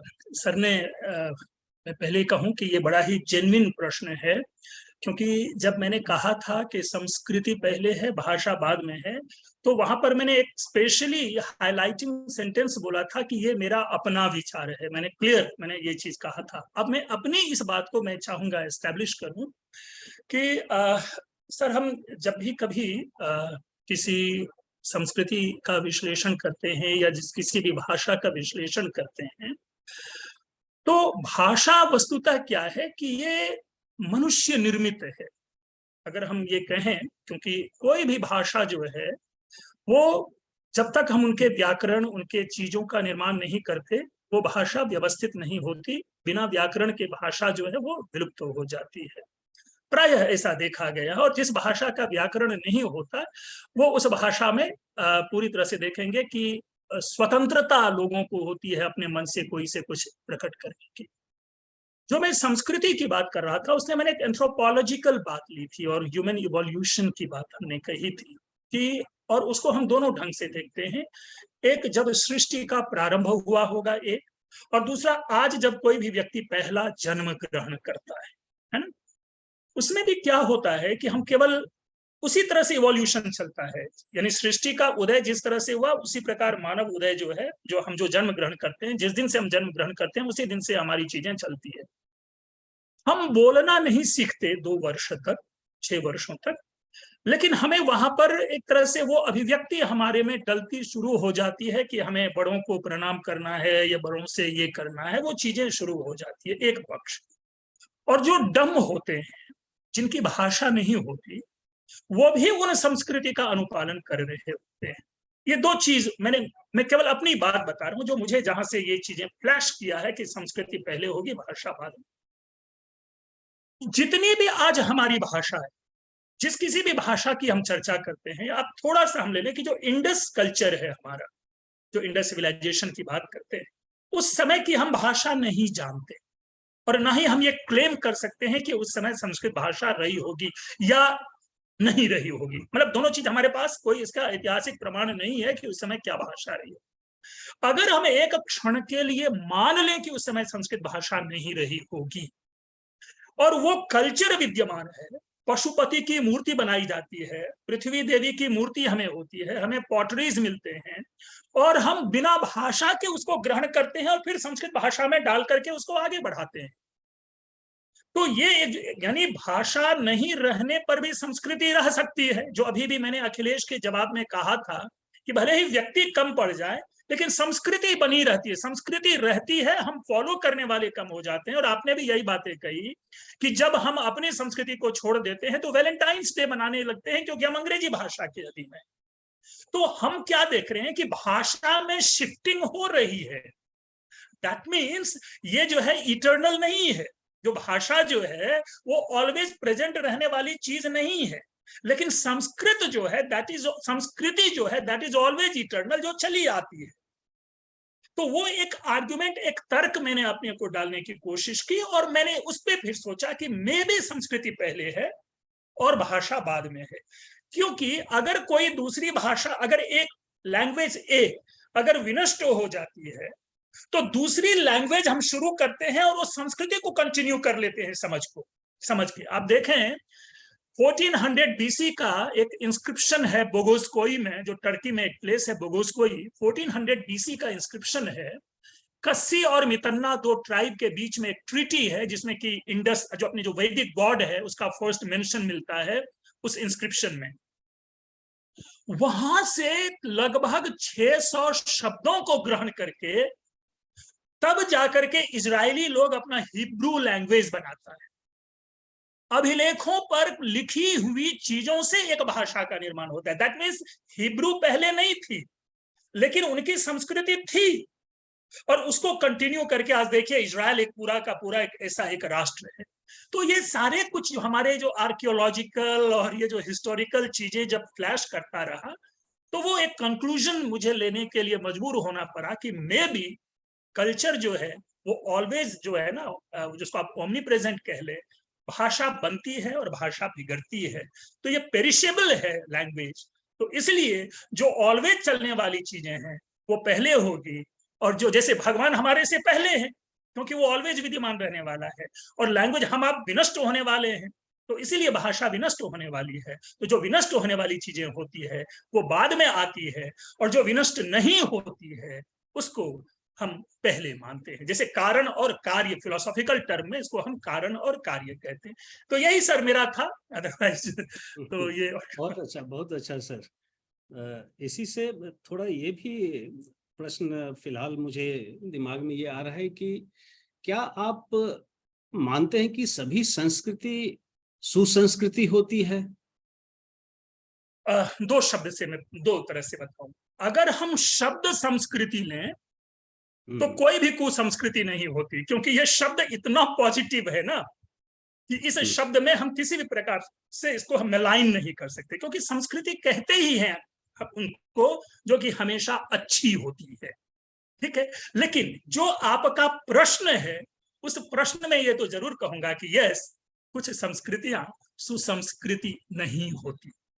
ये दोनों में दोनों तरह से कहा कि शब्द की दृष्टि से संस्कृति कभी को, जैसे है ना कुपुत्रो जायेत क्वचिदपि कुमाता न भवति, कि माता कभी कुमाता नहीं होती, तो उसी प्रकार से संस्कृति कभी कुसंस्कृति नहीं होती। लेकिन इस संस्कृति शब्द से दूर अगर निकल के हम चलें तो जो आज हमारे बीच में देखा जाता है, पाया जाता है, वो कुसंस्कृतियां है। सुसंस्कृतियां जो है वो साइडलाइन होती जा रही है। और ये संस्कृति जो है सर, आप संस्कृति के पक्ष में है या भारतीय संस्कृति के पक्ष में है या मानव संस्कृति के पक्ष में है? आज क्या मतलब मुझे आप पूरी तरह से ट्रैप करके ही छोड़ेंगे? नहीं, लेकिन मैं इसका भी बता रहा हूं बहुत अच्छी तरह से। देखिए सर, भारतीय संस्कृति इक्वल टू मानवीय संस्कृति। तो इसलिए अगर मैं ये कहूं कि मैं भारतीय संस्कृति के पक्ष में हूं तो मैं मानवीय संस्कृति के पक्ष में हूं। लेकिन जब आपने व्यक्तिगत मुझसे पूछा, मैं जिस संस्कृति को जीता हूं वही संस्कृति मेरे लिए श्रेष्ठ है, और वो समग्र संस्कृति है, और वह संस्कृति भारतीय संस्कृति है। क्योंकि अगर भारतीय संस्कृति हम अपनाते हैं तो ऑटोमेटिकली सर वो मानवीय संस्कृति है।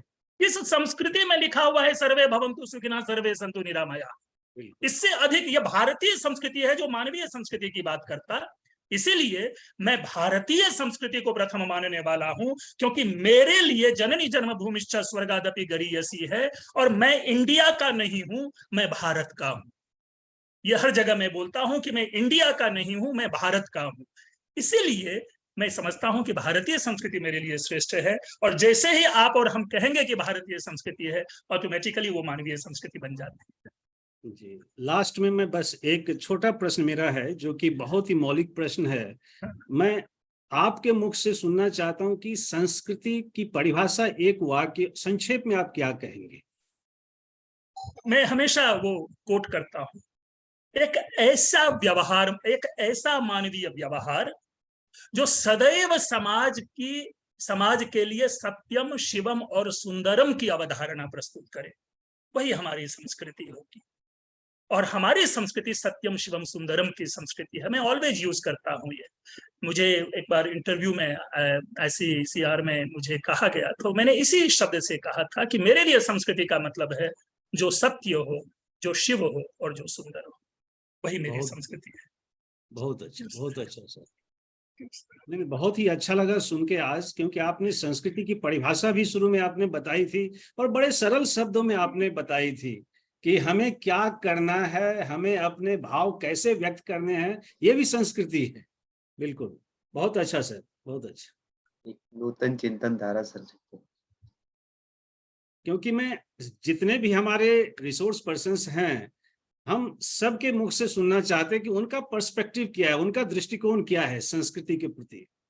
जी, thank you sir, thank you so much, बहुत बहुत धन्यवाद सर। और कोई प्रश्न हो तो आप पूछ सकते हैं। I can see doctor Mayank Pandey and some other, please you can raise your hands, आप अपने हाथ उठा सकते हैं, so that will get to you.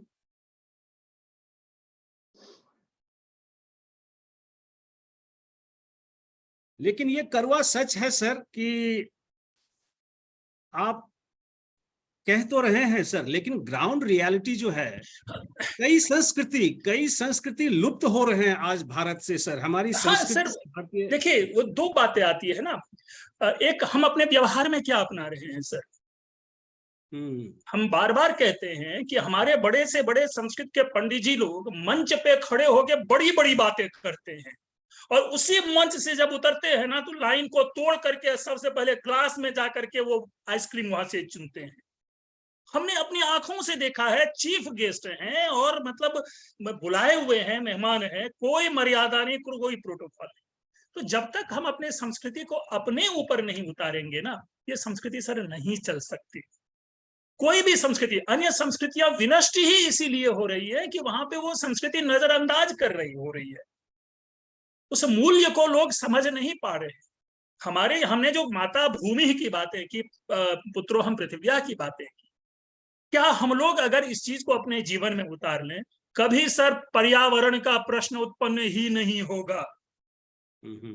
आज मेरे पास एक सज्जन आए थे, तो मैंने उनसे पूछा, सर कि रांची में पान बंद है, पान पे बैन है, पान नहीं मिलता है, पान नहीं खा सकते जो रांची है। पूछा क्यों? क्योंकि इसलिए कि सफाई को ध्यान में रख करके पान खा करके लोग कहीं भी थूक देते हैं, इसलिए पान को बैन कर दिया है। अब देखिए, यही चीज अगर हम समझते हैं तो हम पान भी खाएंगे और थूकेंगे भी नहीं, और यदि थूकेंगे तो उस जगह थूकेंगे जहां पर कि माता का अपमान ना हो। तो ये चीजें जो है हमारी मूल, उससे हमारे दिमाग से, मनोमस्तिष्क में हम चीजों को लेकर के नहीं चलते, इसीलिए संस्कृति जो है विलुप्त होती जा रही है। और ये कटु सत्य है, आपने बढ़िया कहा, कड़वा सत्य है। सर जिज्ञासा है मेरी, जी जी। डायरेक्टर सर ने और लोगों को भी मौका दीजिए। अखिलेश जी, अगर हम लोग ही सर को परेशान करेंगे तो फिर अच्छी बात नहीं है, थोड़ा और लोगों को भी अवसर मिलना चाहिए। ठीक है, मयंक महोदय भवता इच्छा अस्ति किम? हाँ, यदि कोऽपि प्रश्नः कुत्रापि वर्तते तर्हि अवश्यमेव प्रष्टव्यः अस्मि अहम्। एवम् आचार्यः, वस्तुतः मम जिज्ञासा नास्ति, एकं संस्मरणं दृष्टिपथि अवतरति, तदेव वक्तुम् इच्छामि। मम एकः मित्रः वर्तते, राहुल नामकः। सः सर्वदा किं करोति, चलचित्र दर्शनार्थं गच्छति, टॉकीज गच्छति। एकस्मिन् दिने मया सह मन्दिरं प्रति गतवान्। तत्र अवकाशः लब्धः चलचित्रं द्रष्टुं। मया उक्तम्, अयि भो गच्छति वा इति। तेन उक्तं, न, अद्य दर्शनार्थम् आगतं, भारतीयं वस्त्रम् अहं स्वीकृतवान् इति। अस्मिन् वस्त्रे अहं चलचित्रं द्रष्टुं गन्तुं नैव शक्नोमि इति तेन उक्तं। तदा मया किम् अवगतम् इति वदामि वा? एतद् अस्माकं भारतीय संस्कृतेः वैशिष्ट्यम्, एतद् वस्त्रं स्वीकृत्य वयं टाकीज गन्तुं नैव प्रभवामः इति संस्मरणं श्रावयितुं मम इच्छा आसीत्। नाम अस्माकं संस्कृतेः इयं विशेषता वर्तते, असंस्कृतं कार्यम् अस्माभिः संस्कृतं भूत्वा नैव कर्तुं शक्यते। अतः संस्कृतिः अशोभनं यथा मम मम अपि बाल्यकालात् इयमेव एतादृशमेव परिधानमस्ति। एतादृशं परिधानं धृत्वा अहं मन्दिरमेव गन्तुं शक्नोमि, शिष्टस्थलमेव गन्तुं शक्नोमि, अशिष्टस्थलं गन्तुं नैव प्रभवामि। मम मनसि तथा विचारः आगच्छति, एतद् वस्त्रं स्वीकृत्य अहं कथम् अनिष्टं कर्तुं प्रभवामि इति। अतः भारतीय संस्कृतेः एतद् वैशिष्ट्यमस्ति इति झाचार्यैः उक्तं मयङ्कः किमपि वदेत् इति कृत्वा किञ्चित् संस्मरणं मया श्रावितं। बहु शोभनम्, बहु शोभनं सर। अनुकरणीयं संस्मरणम् इदम्। एवं भवतु। एवं प्रणामः। अन्यः कोऽपि वा?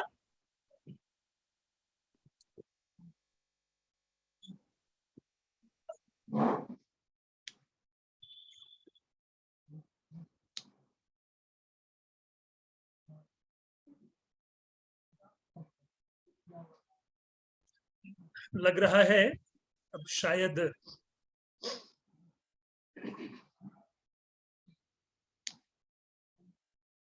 Sir mute sir. ओके, नहीं मैं यही कह रहा था कि अगर प्रश्न ना हो तो फिर कंक्लूड किया जा सकता है जी। लेकिन बहुत ही आनंद आया सर आपको सुन के और हमेशा आता है। और आपने सर पर्यावरण शब्द का प्रयोग किया था जो जी, जी। उससे मुझे एक ध्यान में आया कि एक कार्यक्रम हम लोग करवा रहे हैं 2 अगस्त को वाह। और उस कार्यक्रम के मुख्य अतिथि हमारे के.एन. गोविंदाचार्य जी रहेंगे। अच्छा अच्छा। हाँ हाँ, तो उसका विषय जो है eco centric developments under the purview of Indian knowledge system. ओ ये तो है। हाँ तो जी, तो मैं चाहूंगा कि उस कार्यक्रम में भी आप आए। वो थोड़ा फिजिकल मोड में होगा और कई गणमान्य व्यक्ति उससे उस कार्यक्रम में जुड़ेंगे। जी जरूर और सर, आप भी जरूर सादर आमंत्रित हैं सर। जरूर जरूर, ये तो बड़ा ही क्योंकि सुंदर होगा। पर्यावरण जैसे ही आपने कहा तो मुझे लगा कि नहीं अब आप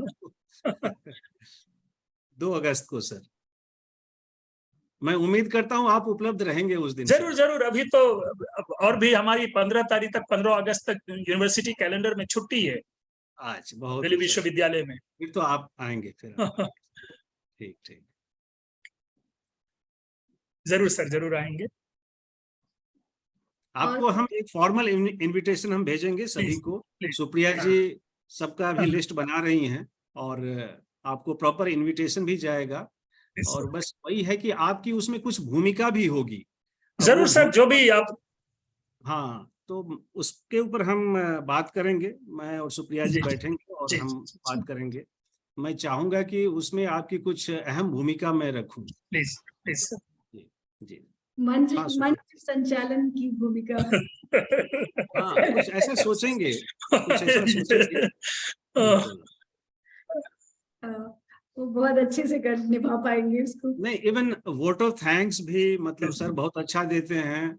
तो मैं वही सोच रहा था कि किस भूमिका में सर को रखूं, वो थोड़ा सोचना पड़ेगा। बल्कि आप ही खुद मतलब बताएं कि किस भूमिका में आप। नहीं सर, मुझे लेकिन आप बाद जो में हम भूमिका चर्चा दे करेंगे।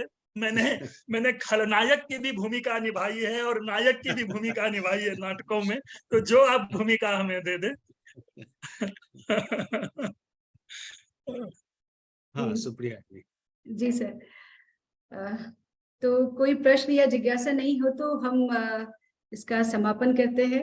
पंकज सर हमारे साथ आज जुड़े, संस्कृत, संस्कृति और साहित्य को लेके एक बहुत अच्छा निचोड़ हमारे सामने प्रस्तुत किया। और काफी, वैसे तो एमईटी के अंदर के लोगों ने ही उनसे प्रश्न किया, जिज्ञासा की। मैं चाहूंगी कि आगे से हमारे दूसरे लोग भी जो प्रतिभागी हमारे साथ जुड़े हुए हैं, वो भी जो हमारे रिसोर्स पर्सन आते हैं उनसे प्रश्न करें। उन्हें कुछ जानने की जिज्ञासा हो तो वो उनसे पूछे।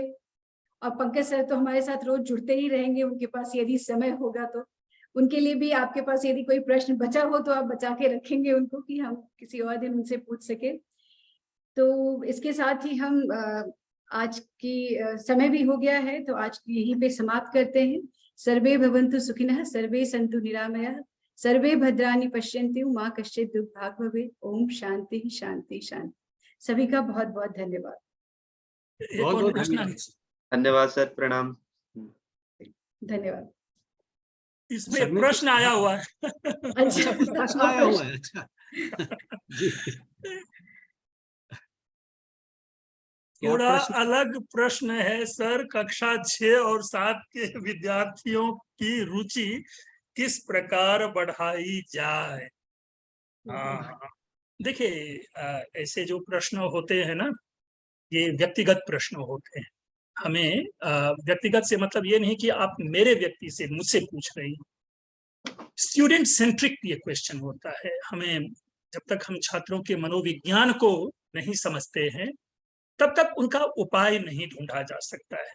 और पेडागोजी का सबसे बड़ा ये हिस्सा है कि छात्र मनोविज्ञान, आप जिन बच्चों से डे टू डे आप इंटरैक्ट कर रही हैं, या मैं जिन बच्चों से डे टू डे इंटरैक्ट कर रहा हूं, उन दोनों में बहुत अंतर होता है। आप जिस लोकेलिटी में हैं, जिस परिवार के बच्चों को ले रहे हैं, उसके हिसाब से उनकी रुचियां देखी जाती है। छोटा सा उदाहरण, अगर आपने आज इनिशियली ज्वाइन किया होगा, तो अखिलेश ने आज संस्कृत संभाषण के लिए कुछ ग्राफिक्स और कुछ एनिमेशन इन्होंने बना करके वो सिखा रहे थे। अब ये एक बड़ा ही रोचक तरीका नया शुरू हुआ है। फ्रैंकली बताऊं, क्योंकि हम लोग जब सीखते थे तो हम लोगों को मौखिक रूप से वो बच्चे क्लास में आकर के जो टीचर होते थे वो खड़ा कर देते थे, सिखाते थे, बोलने थे, मुंह से निकलवाते थे। लेकिन ये जो एनिमेटेड फॉर्म है, तो ये एक खास वर्ग को अच्छा लगेगा। तो यही बात मैं आपसे कह रहा था कि आप उन बच्चों के पहले मनोविज्ञान को टेस्ट कीजिए और उसी के अनुकूल उस बात को, क्योंकि बच्चे जो कि 6th और 7th के हैं, उनको मैथमेटिक्स में भी रुचि उत्पन्न करना है, उनको साइंस में भी रुचि उत्पन्न करना है, उनको इंग्लिश में भी या और में भी रुचि करना है, और उन्हीं के साथ साथ संस्कृत में रुचि उत्पन्न करना है। तो मैं समझता हूं कि इस प्लेटफॉर्म से ऐसे प्रश्न का कोई यूनिवर्सल आंसर नहीं बन सकता, क्योंकि मैं स्पष्ट मानता हूं कि ये पर्सन टू पर्सन वेरी करता है। आपका कम्युनिकेशन कैसा है बच्चों के साथ, बच्चे का ट्रस्ट आप में कैसा है। तो किसी एक, मैं समझता हूं कि एक परिप्रेक्ष्य में उसका उत्तर हो सकता है, लेकिन यूनिवर्सल आंसर इसका नहीं हो सकता। जी जी, अब सबका धन्यवाद। उम्मीद करती हूँ आपको प्रश्न का जवाब मिल गया होगा। तो शांति पाठ के बाद फिर से प्रश्न हो गया। सबका बहुत बहुत धन्यवाद। ओम शांति शांति शांति। बहुत बहुत धन्यवाद। Thank you.